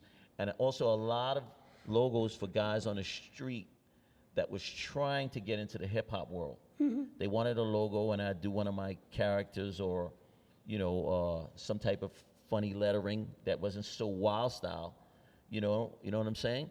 And it was funny because I was doing it on the East Coast, and different people were doing it. Like Eric Orr's here, you know, he actually beat me out of a logo, and I only found that out 30 years later. Eric Orr, he's sitting right there. I was commissioned to do the Showbiz and AG logo. Yeah. And I submitted my logos, and they were like, cool. And then they didn't go with me. And then I saw that when the album came, I said, damn, it almost looks like me, but it's not me. Yeah. And then, like, for years I didn't know, and then, you know, met up with Eric one day, and, oh, shit, you did the, you know, and I never met him. And he was in the Bronx. Yeah, so, yeah. so again, a lot of people, you know, not a lot of people, but few people were doing the same thing. It's just that we didn't really know who they were, and the community was tight, but not, you could be next to someone and don't know they right. Like, there's times you're in clubs, you didn't know people right. But the thing is, we were, you know, practicing entrepreneurship, but without even knowing it. My whole thing was, it's easy when, if you have a, you know, if you're in demand, right? If you're in demand, and you have a talent or you have something someone wants, and you name a price, and they pay you, and you deliver. Yeah. So for me, I always delivered, you know? So it became easy. I started building these relationships with people because I was delivering, you know, where I think, you know, in New York and in America, people are always trying to get greedy. And when you get greedy, that's when you mess everything up. But if you keep the relationship, then those people move on to something else, but you still have that relationship. And it just got bigger. Different opportunities started coming, and I was like, oh, I think I can do that. You could do it. Yeah, well, I didn't say I could do it. I said, oh, I think I'm going to try to do that. Yeah. And then I'd bring WEN in on some of it. And sometimes where I fell short, WEN would pick up the pace and be like, nah, it's like this. You know what I'm saying? Because he comes with a different approach. You know, so there's times I would tell him, yo, no, we're doing it this way. And then he'd be like, okay. And then he goes, you see, they didn't like it. I told you we should have did it that way. So that's why, like I said, we got the yin and yang thing going. And that's why it worked. Because even when it did fall short, one would pick up, you know, he'd somehow figure out how to make it happen, you know, right away. Like, you know, we did a lot of music videos, graffiti for a lot of music videos in different art direction. Right. And you know, sometimes I was like, oh, WEN, we got to do a commercial. We got to do a commercial. Yeah. And he was like, no, we got to do it raw. I'd be like, no, they don't want raw. Yeah. They want a commercial. And then we'd stay up all night and we'd paint some, you know, board for some video. And we get there and the guy goes, I don't like it. And I'd be like, oh, shit. And he'd go, you see? Yeah, I yeah. told you so. He never listened to me, right? And then he'd be like, yo, we could do what you want right away. And we'd do it right on the spot. And we you know, we'd show them that we could still get the job done. And then we kept the relationship. Going. We So- know, and that like I said, one thing led to the other. The airbrush thing led to the silk screen thing, which also led to the music video thing, which led to doing graphics for brands. And it all came out of graph. Oh, it all came from graph. That's why we still paint. Yeah, that's the background. That's the story. Yeah, you do what you love. The foundation. Well, quick side question. Did you work with Stash when he had the store and they did the Philly Blunt t-shirt? 'Cause that was like a hot... Well, that's when he had GFS. GFS, the Philly Blunt came out of GSF. That one of his the many company. brands. That was one of his brands. Yeah, okay. yeah. The Germans bought the Philly Blunt. Yeah, yeah. But I didn't work with it. I was more of a buyer. You know. Oh, Yeah, really? I was with these guys, and we go there and buy in bulk because they had to take it back to their shop. Right, Yeah. right. So how did Montana Cans come across you? Well, Montana Cans came into, you know, that relationship started like because I was doing Writer's Bench, and we were doing the festivals, and I think, you can go back to that, Festival screen, Steve. if you go back to the Stylist King Jam in 1999, right?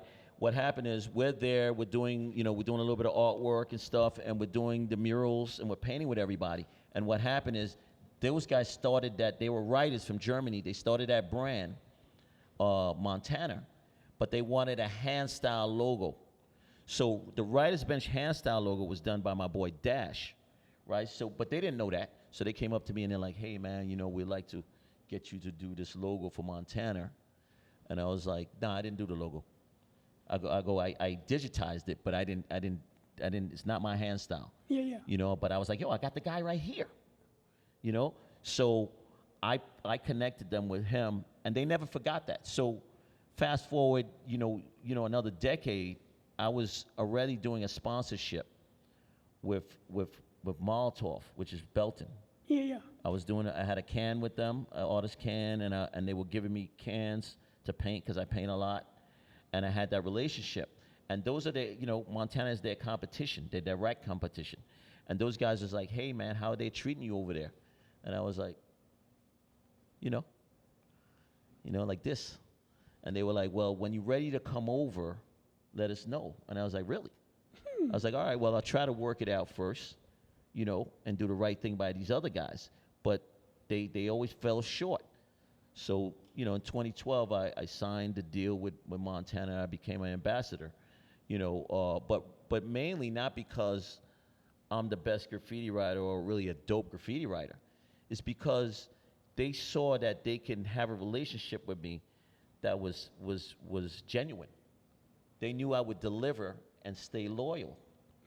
So they loved that. They saw what I was doing, and they know I can help them in different areas.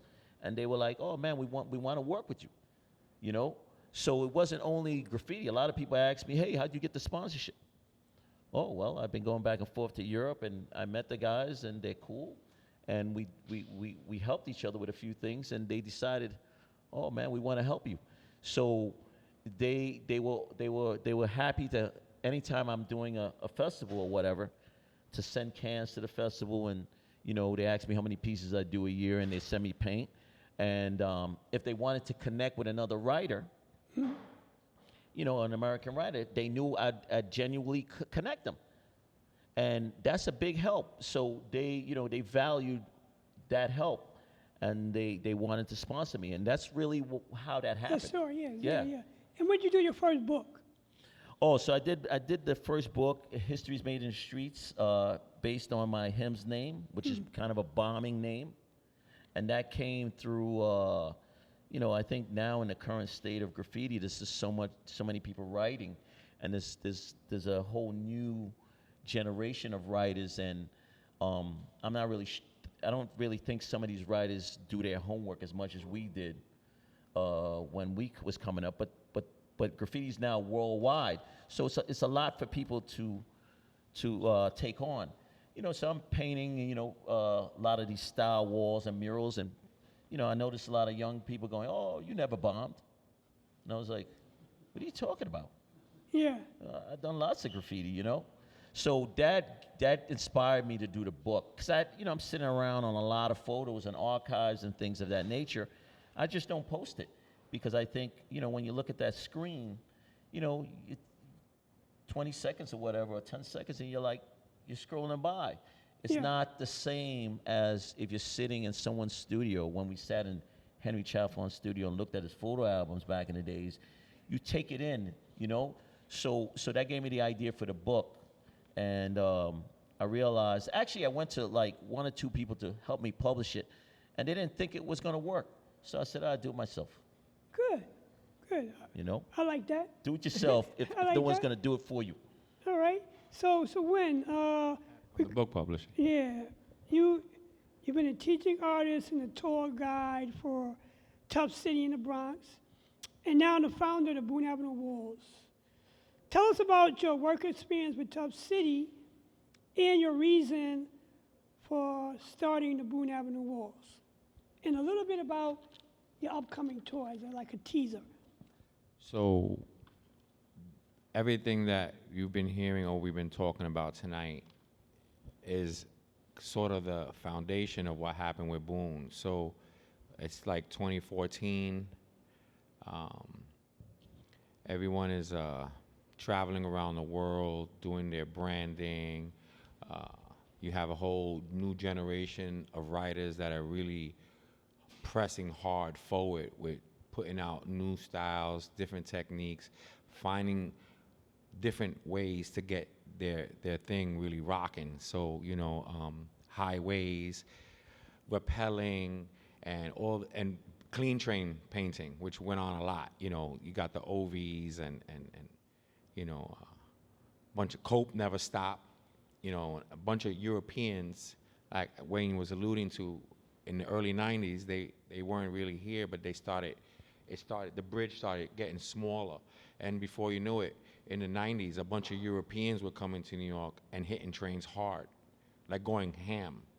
You know, aside from the fact that Wayne never mentioned, when they were doing the train era, a bunch of them went out together and did 10 whole cars in one night, top to bottom, end to end, which was like almost unseen. And then they did it again somewhere in the early 90s. So all of that momentum and all of that energy that was going back and forth.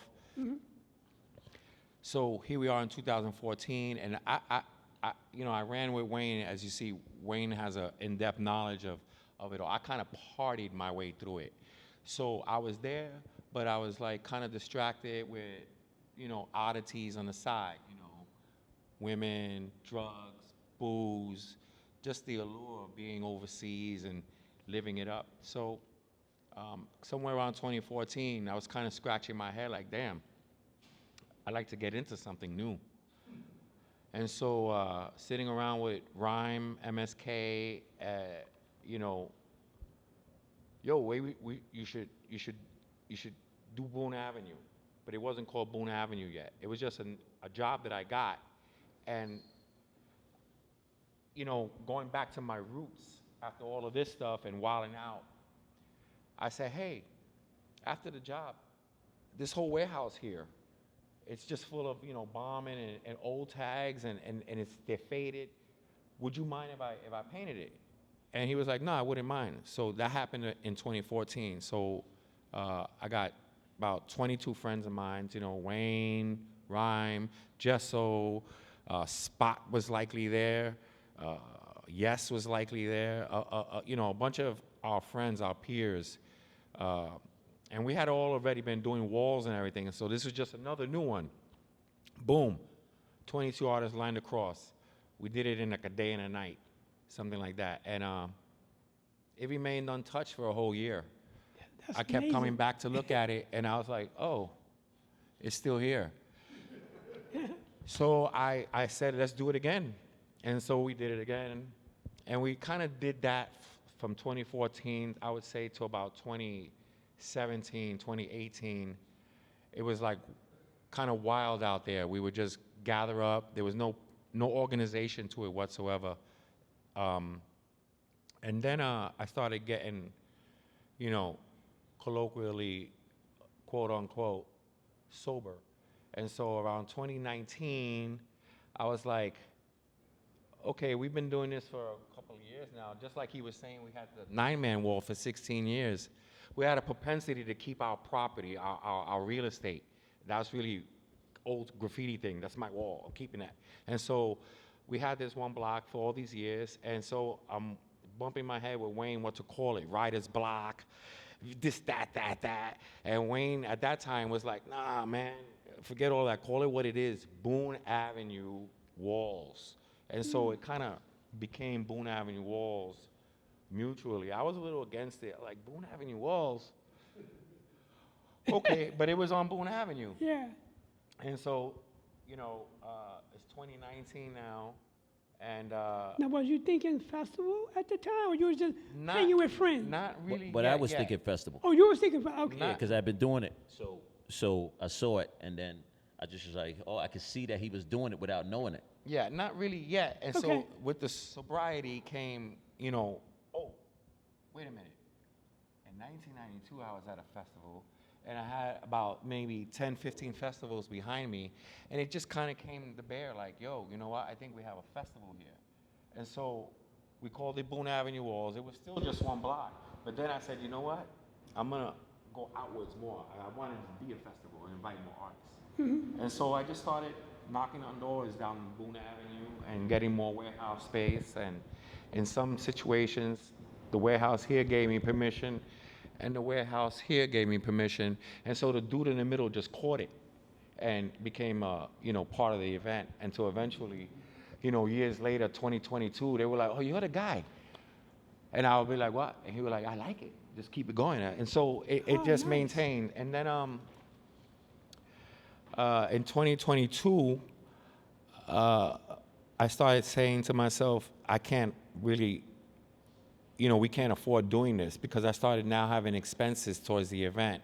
Because in that sense, I started thinking of it as like we're curating this, like they did for us in Europe, and how they treated us in Europe. And when we got there, walls were prepared and things like that. And a whole lot of other amenities they offered us that we're not there yet, but they're increasing. And so one of the first things I started thinking was, I'm gonna buff the walls, and I'm gonna take that hit in the pocket to do that.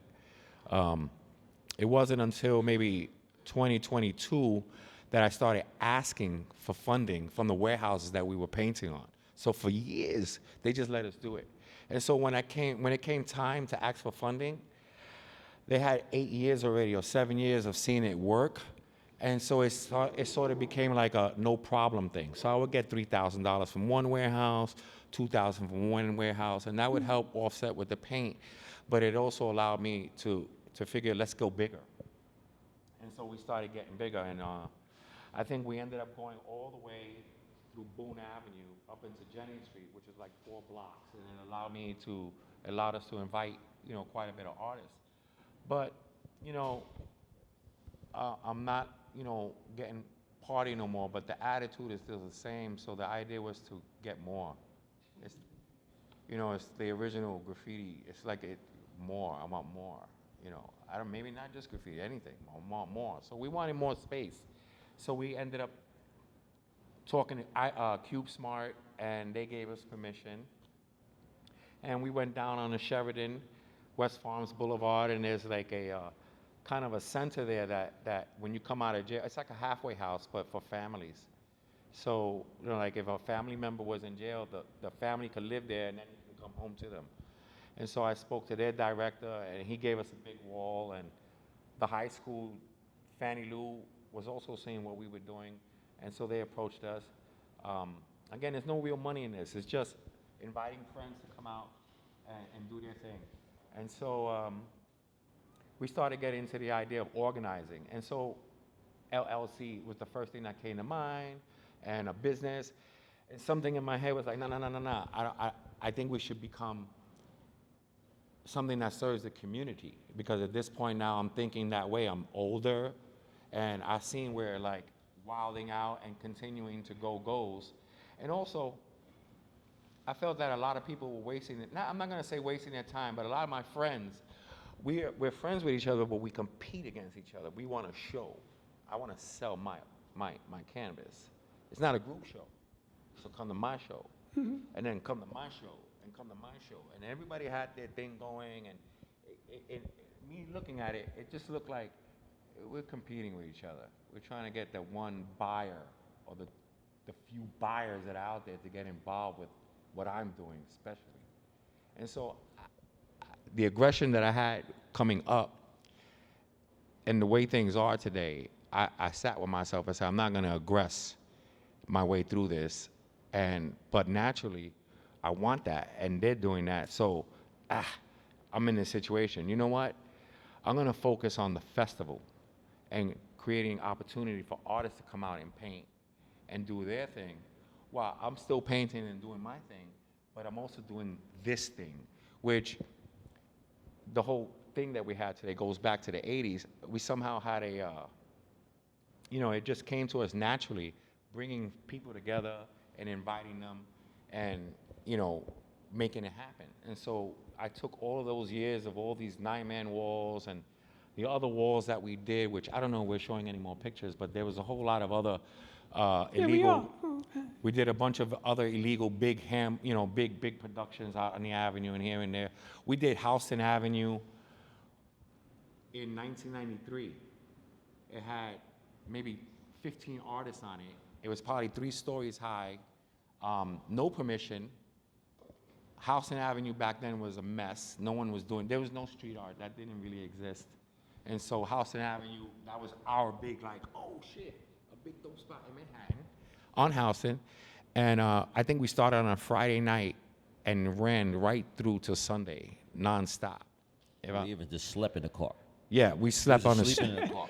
drinking. Cats are sleeping on the floor in the Hamburg. We were powered by 40s of OE and blunts. And no Red Bull. and that was what was going on. So I took all of those memories. Again, I'm not drinking and wilding out no more. I'm like, yo, we did a lot of shit. And how could we organize this? Like, because also, so many things came into play. There was no real festival in New York to that extent. I also started looking at other people developing festivals like they were in Europe, but in other cities. And so, we don't have a festival. And, I just found myself uniquely in a position to know writers and artists from multi-generations, multi-countries, way of thinking. Some bomb, some style right a certain way, and blah, blah, blah. And so when my relationship with all of that, I started inviting different people to the event, and it started growing. We applied for our not-for-profit organization in 2022, which I had no clue. I'm really not educated in that way. I stopped at high school. And so, I went through the process. We paid some money. I didn't get nothing out of it. What am I waiting for? So 23, 24, finally, about 3 months ago, we were awarded our 501c3 All right. public charity. Awesome. Yeah. Moving forward. And so I didn't realize when I started even, but now I'm learning that, there are a lot of resources out there. And there's a lot of artists out here that are doing their thing successfully and have, tapped into their revenue stream or whatever it is that they're doing that's working for them. But again, I was avoiding selling WEN and being WEN, and I really wanted to do a bigger organization type of thing. And so we can now and are, eligible for resources that we were not, available for. And the profit thing, it would be like I'm doing a business. And so how do I invite my friends to come down to Boone Avenue Wall and rock, but I'm doing a business? And so that griped me wrong. And so with the not-for-profit, I feel that it will allow me to give back to the artists by having it funded through various resources so that I'm not really coming out of pocket. And these things that will come in and slightly have been coming in are intended for use. So we're able to pay for the DJs, pay for the porta potties, take the time out to do all the organizations between Silo, who's, where's Silo? Is he here? I think he stepped away. Ah, Yeah. He stepped- Silo is, after a while, this whole thing got, really ballooned. So I could no longer call 50 and 60 and 80 artists and deal with them. So Silo has begun helping and doing that for the last 2 years. We eventually now had to start mapping out the neighborhoods and kind of curating it in a sense that now we have more artists than we knew what to deal with, and we wanted to break it up. And so I would confer with Wayne, as you see, is very knowledgeable of the culture and who does what. So Wayne would offer good suggestions, and I would run on my gut a lot of times with that. So you pepper it all together. And today, Boone Avenue Wall is 217 deep, 4 areas in the Bronx. Most of the warehouses that we work with are really excited about it. And we do have some politicians gonna walk through on Saturday. We're working with Rusto spray paint company, which is, it's funny, they're one of the original brands that we used growing up and racking, and they had all the safety colors, and so they turned off their valve essentially and made us not able to work with them. And then they re-released as a Painter's Touch brand in the stores, which we began racking again. But it wasn't intended towards the artist. So today, we now are working with Rusto, and they are one of our sponsors. And their intention is to kind of re-enter back into what they thought, what they kind of already had with artists using their tool. And they ostracated us, and now they kind of want to get back in, which, Wayne and Persuade brought that to our attention. And so I thought that was a good thing. I thought it was a good thing to put, supplies in artists' hands and for them to get some brand recognition being back out on the street. And so Boone Avenue Walls has just kind of grown into that where, we're looking for sponsors of that ilk where it's substantial, they have a history, but also to just apply for more funding and just be able to give it back. Now, also, there's a beautification part of it. Well, up in the Bronx. Well, you the whole wanna make beautification, the whole beautification part is an angle. It was an angle. It was a straight up like, look, you have all these new affordable housing buildings coming up. In 2014, it wasn't happening like that, but now it is. So we apply for the not-for-profit. But I have something to say more to it, that these people that live in the building shouldn't really have to come out and be bombarded with like something unorganized and chaotic when everything else already is. So a very strong fringe benefit, I think, to the event is that it improves the quality of the attitude in the neighborhoods. It's almost mental health, some kind of mental health, administering it, because, we're often standing around after the fact that we painted the walls, and people come down or walk through and they're smiling, they're engaging. And these are the changes that I think are more important than like a new building or a new playground or a renovated playground. We're like, so what? Like, I don't get it. There's no culture there. There's nothing for me to talk about with someone that I might never speak with them about, other than the fact that that shit looks dope, and they agree. And you spark up a conversation with someone from wherever. So I think the Boone Avenue Walls project, and by the way, mostly everybody here, thank you for participating in it, supporting it.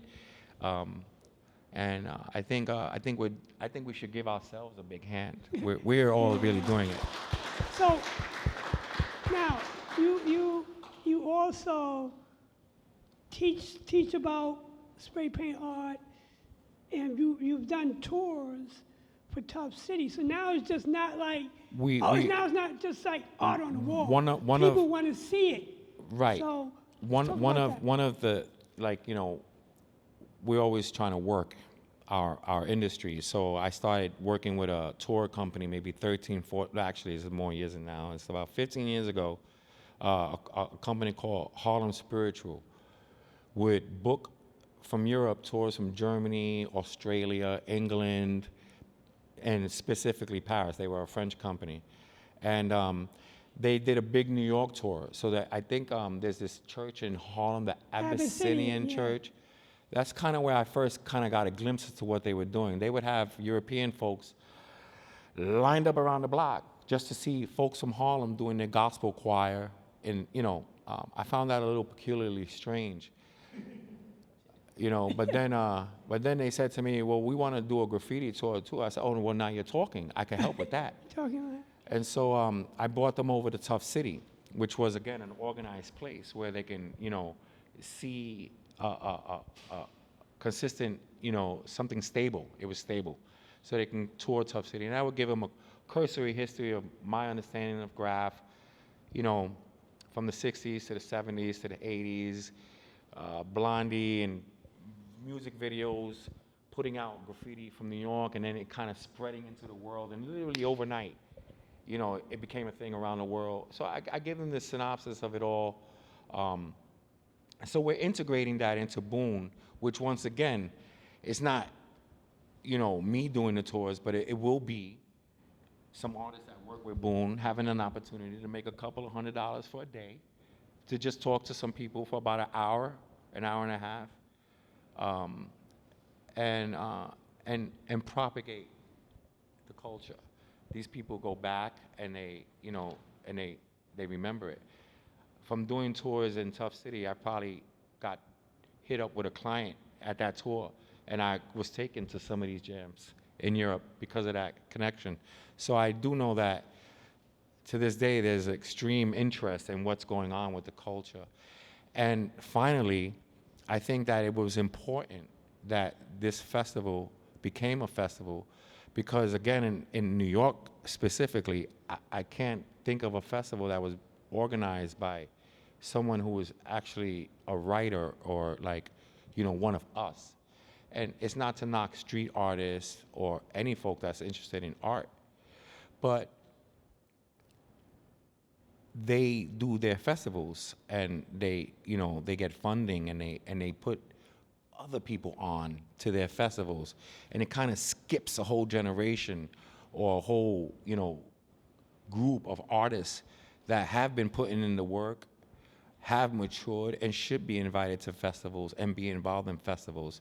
But the attitude and the mentality is such that they're just not. And so that was another thing that I took a pride in, that I had a strong relationship with a lot of artists that don't really want to deal with, these strangers in the culture sometimes. And for a better word for it, it's really what it is. I get it. Some people like the art, and everyone has a choice to get involved with what you want to do. But I think we should have our own festival, and so that's part of what Boone Avenue is. It's just us owning our own festival. That's beautiful. That's beautiful. So now we're gonna get to Q&A, but we're gonna go to a slideshow first, so you can kind of see some of the great work these artists have done over the years. So I think Wayne is You gonna use those photos? Yeah, yeah. Oh, okay. So go Okay, ahead. good. Yeah. At the end, yeah. Okay, so this is an example of your work, Wayne. You mentioned you do Wayne. You also do Nose. Yeah. And we're gonna go quick, so you can just. Yeah, that's what I'm saying. Just keep it rolling. Yeah.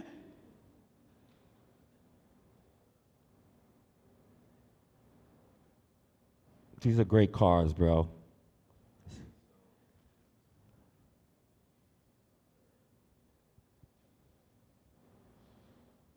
Yeah, boy. You still haven't used any I send you. Silo's right here, so I can't speak for Silo, but he Okay, can. okay. That's one of New Wayne's commission jobs, and is a foray into more mural art, not graffiti, but what do you call it?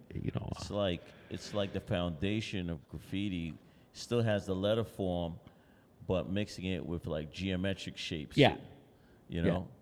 So abstract on a bigger scale. Is that in the United States? Yeah. Oh, okay. Yeah. That was a commission job for what was the company you commissioned? This is a wall that such Frito-Lay's was down in Hunts Point, not too far, and that's Bridgeport. I just did that in San Francisco. That's nice. A festival there. It's You Bushwick. just did that one, right? Yeah, in Bushwick with Jake from France. France. Okay, keep going. And Oh, this is Wayne. okay. This is- So this is cool. So this is 1992, and we're in Uppsala, Sweden, and we're bugging out at 2 a.m, and some random dude was just he was like an ACD rock and roll dude, but he was knocked out on the platform. And so I was stupid back then, look what I'm gonna do. And I took a tag on his forehead. Oh, He never woke up. that's right. Yeah. And you see that jacket I'm wearing? Yeah. This is so our boy from Australia, Casino, was in town. And this was a leather shielding shot jacket that they sold on Broadway. It was about $1,500, believe it or not. And I wanted it badly. And he needed money. And I had maybe $600-700. And I was like, I'll tell you what, I'll give you $700 if you go in that. Just listen to me. You go in that store like the European you are, and you say, "Hey, It's mate." Australian. Yeah. It's like all the same back then. And I said, "Hey, I want to try this jacket on." And they took it off the hook and they put it on him. But my man Casino was insane.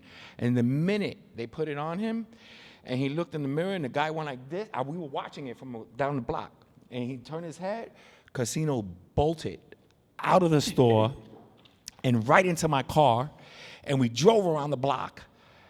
And by the time we got to the front, they were still coming out looking for him. Anyway, so I was feeling myself with that jacket on in Europe. Yeah. I think I got it because we were going there. I was like, oh, it's going to be freezing. I need that jacket so I could wear a cool T-shirt, and that's it. And that's how, that's how this came about. We were just wilding out. I think it was after the jam, 3, 4 in the morning, and bang, he caught it. Wow. Once again, let me see.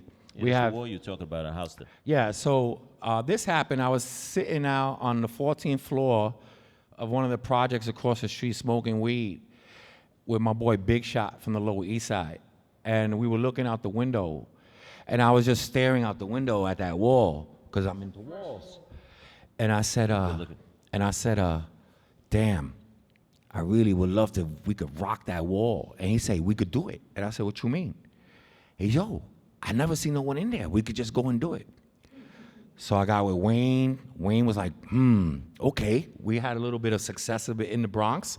Everywhere. And so we got, this wall features Doc, Dash, Reese, Ghost, Dante TC5. Dante TC5. For the less.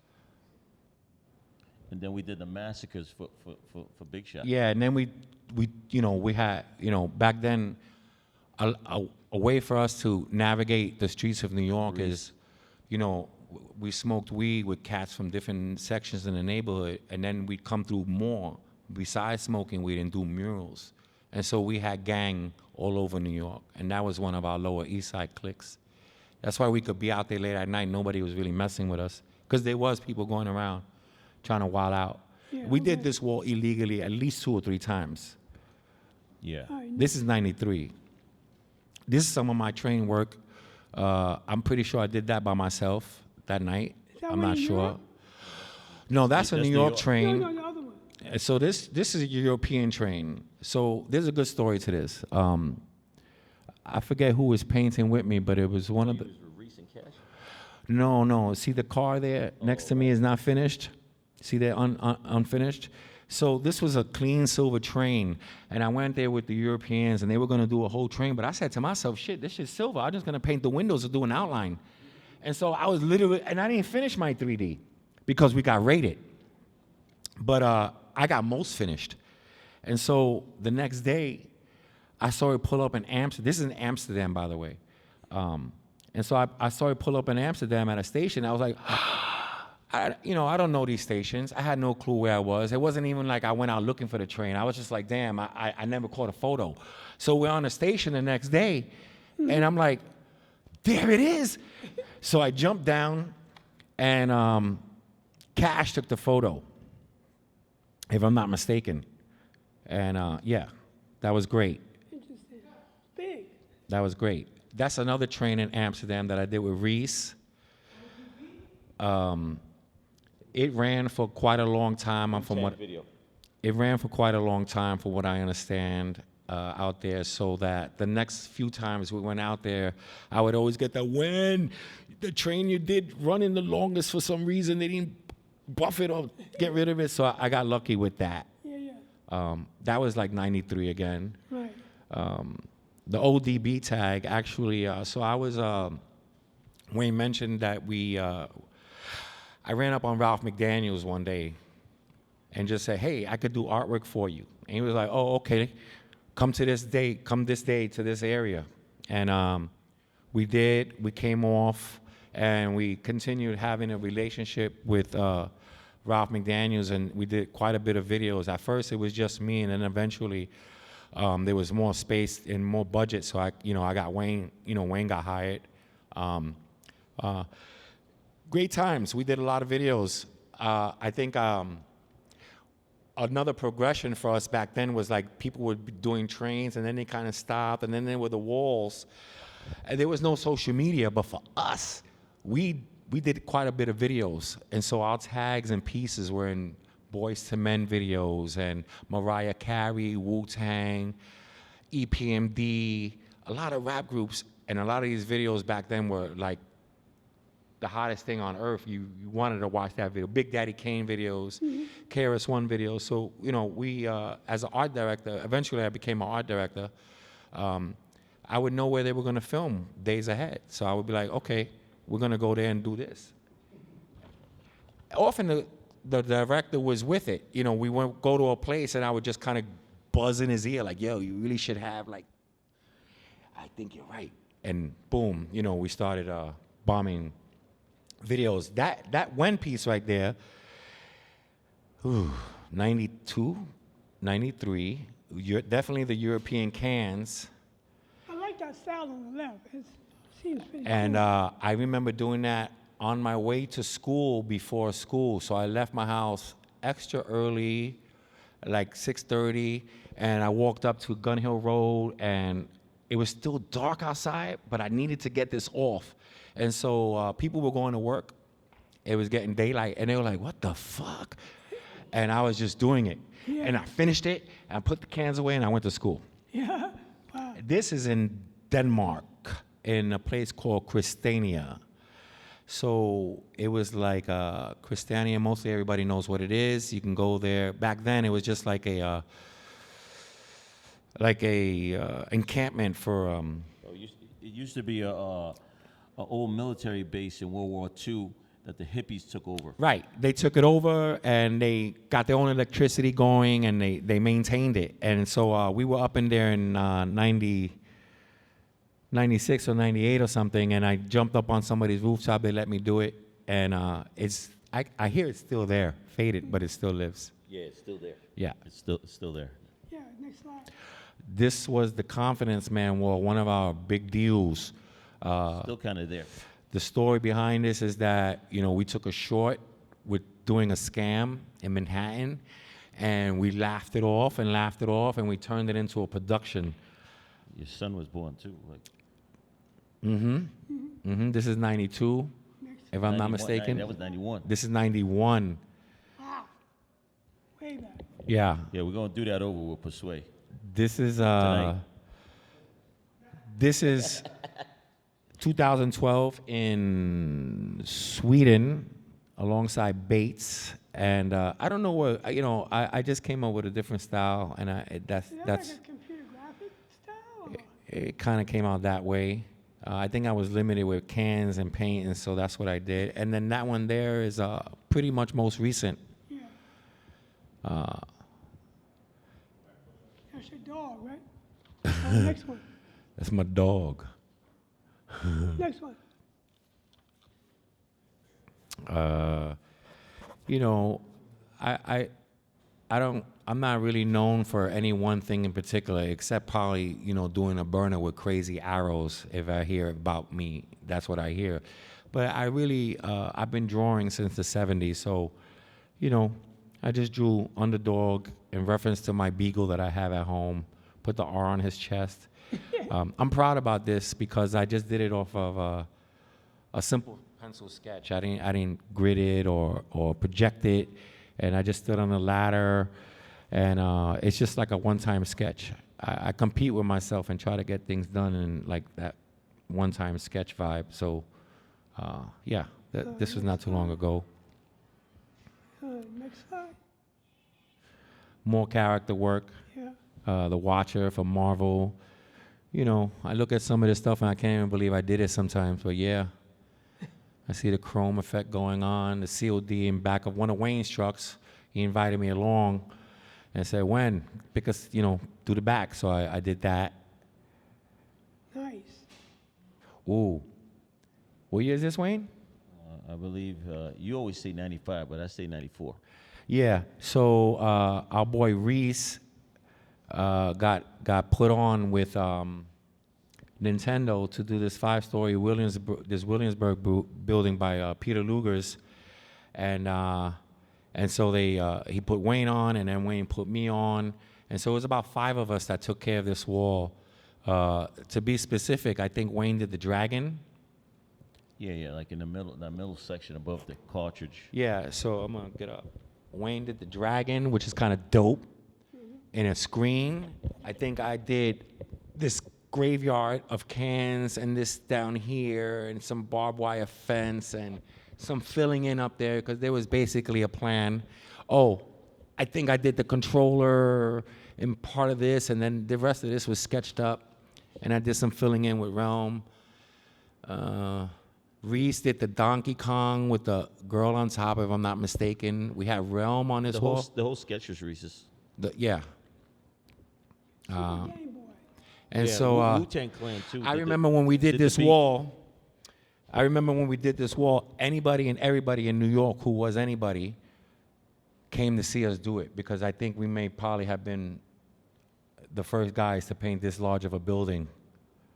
It took us 10 nights. I remember it was all at night, not during the day at all. So it was like 8 o'clock at night to like 5 in the morning affair. 2 Jenny cranes. And there's a wonderful video that they hired a really good director. He did all the Naughty by Nature videos back in the days, Marcus Rayboy. And so he directed this commercial. And so this is not digital late, this is analog.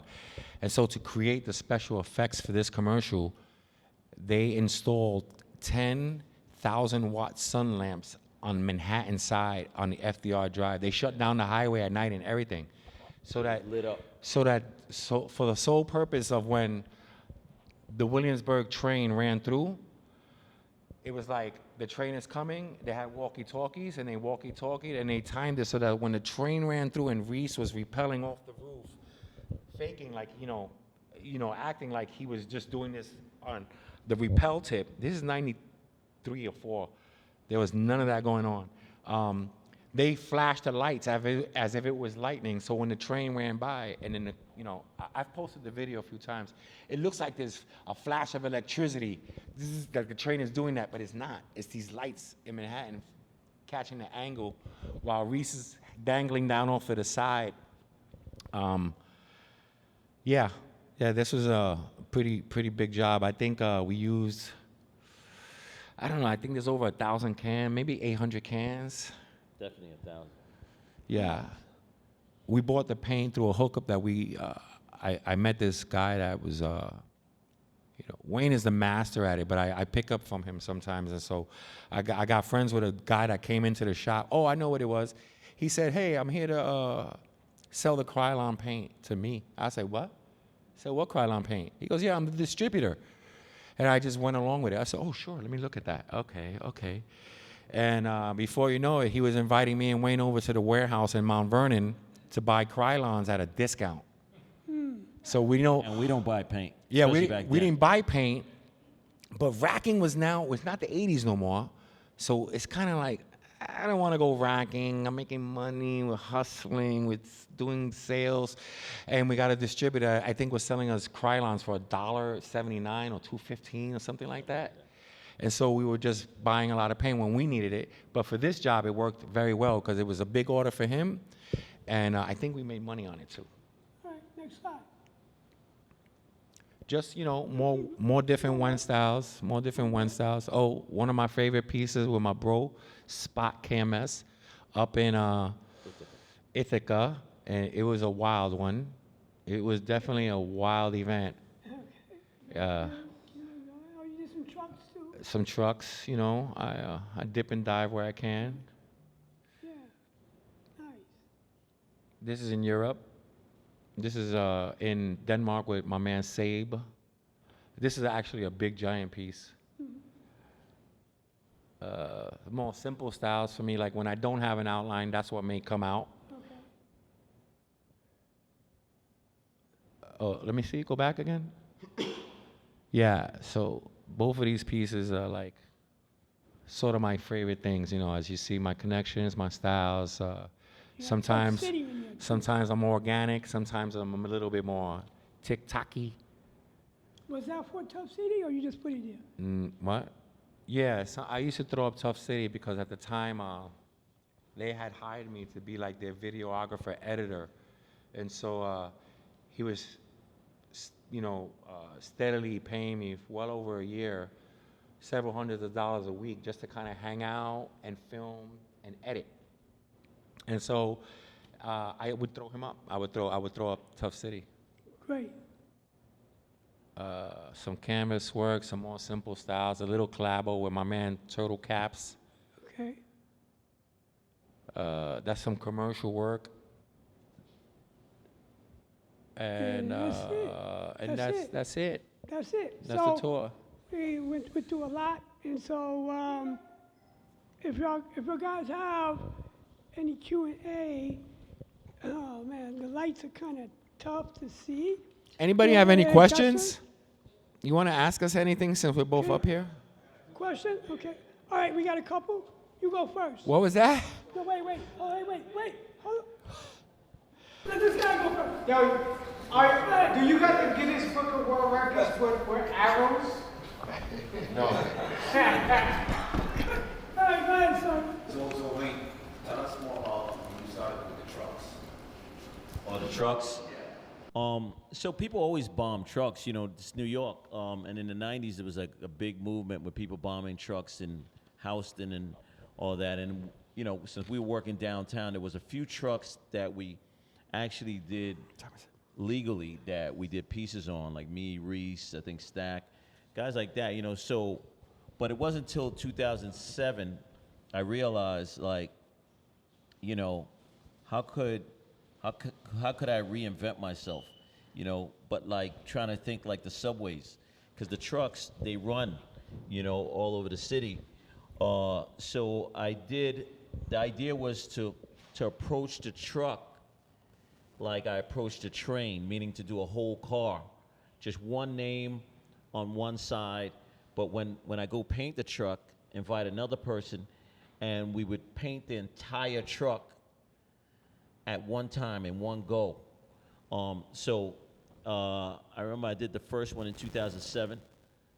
I did give the photo, but you see what we have. What happened was I did the first one, and it was cool.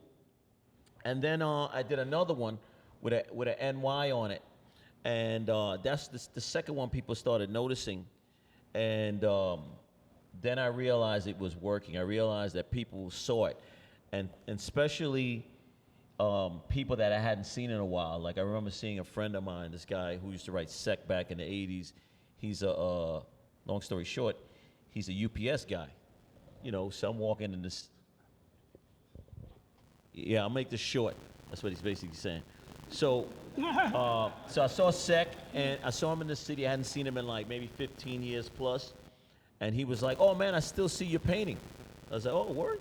And he said, "Oh, I saw your truck." So I realized it was communicating with more people, and people that I haven't seen in a long time that knew I had painted back in the days, and I was still painting. Whereas, like the walls and freights that I had been painting in places all over the world, it wasn't hitting people the same. If you wasn't in the culture, you wasn't really seeing it, So after I did the second one, I started trying to hunt down other ones, And in the beginning, it was hard to convince these guys to give me permission to paint the truck. But slowly but surely, I'd got maybe about a good 5-6 trucks, maybe more. And then, like, I ran into my homeboy Cash. He had moved back to the city after a bunch of different things happened to him, and he was bombing trucks with throw-ups. And he said, I ran into him, and he said, "Hey, I see you painting trucks. I'm painting trucks too." I'm like, "What do you mean you're painting trucks?" He's like, "Man, I'm doing them. I'm doing those throw-ups in the day. I'm just like running up on them. I'm doing them. If the guy says something, I just talk my way out of it." He was really good at talking. That whole, like New Yorkers, got the gift of gab, right? Yeah. So he was like, "Hey, let's be partners." And I'm Wow. like, "Oh, okay, I like that," right? So the freelance work that we were hunting down at the time, graphic design and mural work and such, and the fashion stuff, was slow. So what we would do is go out in the daytime and hunt down the trucks. And the thing about Cash was, he was clever in the way of like, hey, today we're gonna hunt down trucks in Harlem. Today we're gonna hunt down trucks in 14th Street. Then we're gonna go out to Brooklyn and hunt down trucks. And me and him, we ended up doing, and we were numbering them at the time, we ended up doing 40 trucks together, just in Manhattan or the 5 boroughs, you know? And now, you know, when people get off the plane, in 5 minutes, they're gonna see one of my trucks, right? Now, how people are like, so what, right? You know, but when you keep your memory or your name in people's minds, they remember you for jobs. Because that's what happened. People began to call me and it was like, hey man, I see your truck. You know, so I know you're painting. We got this job with a photographer for a fashion shoot or whatever. Can you come down and paint a background? Yeah. Or yo, can you paint our office? We got a new startup business. There's a lot of startup business happening in the city. You know, fast food places that wasn't McDonald's or Burger King. So they started asking us to come do that. So basically the truck movement for me was just another way of marketing my name and my skill, you know, and keeping people's keeping my that I'm still out there doing art in people's minds, you know, because New York is like that. You know, New York is like, the hustle game is, if people don't forget you, they're gonna pick up the phone and call you. Yeah. But a lot of times they're not thinking about you because they're busy hustling on their own. Yeah. So Sure. that's how that whole thing happened. All right. Any more questions? No? Okay. Okay, So we'll wrap Win, it up. No, Win's going Oh. to take us out. Okay. So Win, tell us what you got for us this weekend at the Boone Avenue Walls Festival. Yes, so this weekend, mostly everybody knows, but we have West Farms, which is Vice Avenue, all the way up through Jennings Street, along, you know, coming around Vice into Boone and all the way up. If you just walk around the schoolyard on Jennings and Boone, you'll end up, once you get to the other side, you'll end up back on Boone. You walk another block and you hit Whitlock Avenue, which is actually called Foxhurst, the neighborhood, but it's Whitlock Avenue. And so we secured the warehouses through Arizona and through Gotham Seafood last year. And so we have a bunch of great artists painting there this year, as we did last year.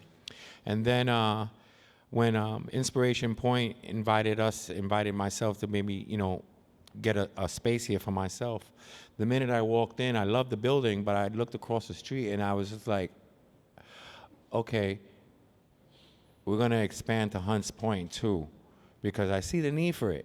You have all these new buildings coming up with all these families, and once again, it hits me in the head that they have to come out into these shared residential warehouse districts and be confronted with, like, you know, again, something that I feel is more suited for the warehouse areas in my age, you know, because quality of life is a little bit important to all of us nowadays. And we don't always want to live and look as if we live in the middle of the city every day of our life. There's no reason to come out and be bombarded and just want to get out of your neighborhood or come from wherever you're coming from and get right back into your apartment. And so it's just basically expanding the idea of Boone Avenue into the entire area that we're able to, that suits it and fits it. It just so happens that it's Hunts Point, Foxhurst, and Mott Haven. Every one of those locations actually has new buildings coming up.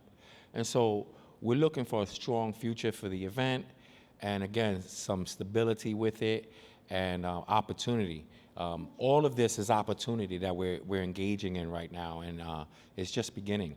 And so I hope we can maintain it and have something that we can be proud of and thrive for. And maybe even have our kids in some way, if they're around to the effect where they want to do what we do, to become part of it. Yeah, I love that. Okay, this has been great, guys. Thank you. Thank you for coming. Guys for coming out. Thank you all again. Thank you, Wayne. Thank you, Wayne. Thank you, Bronx Historical. Thank you, And Kurt. Thank you, Kurt. Yep. And thank you, Inspiration Point. It's been great. August Thanks for 23rd, coming. There's a merch. August 24th, There's a merch 11th just annual. outside. Yeah, merch. Support living artists. Thank you. Come this weekend and rock out.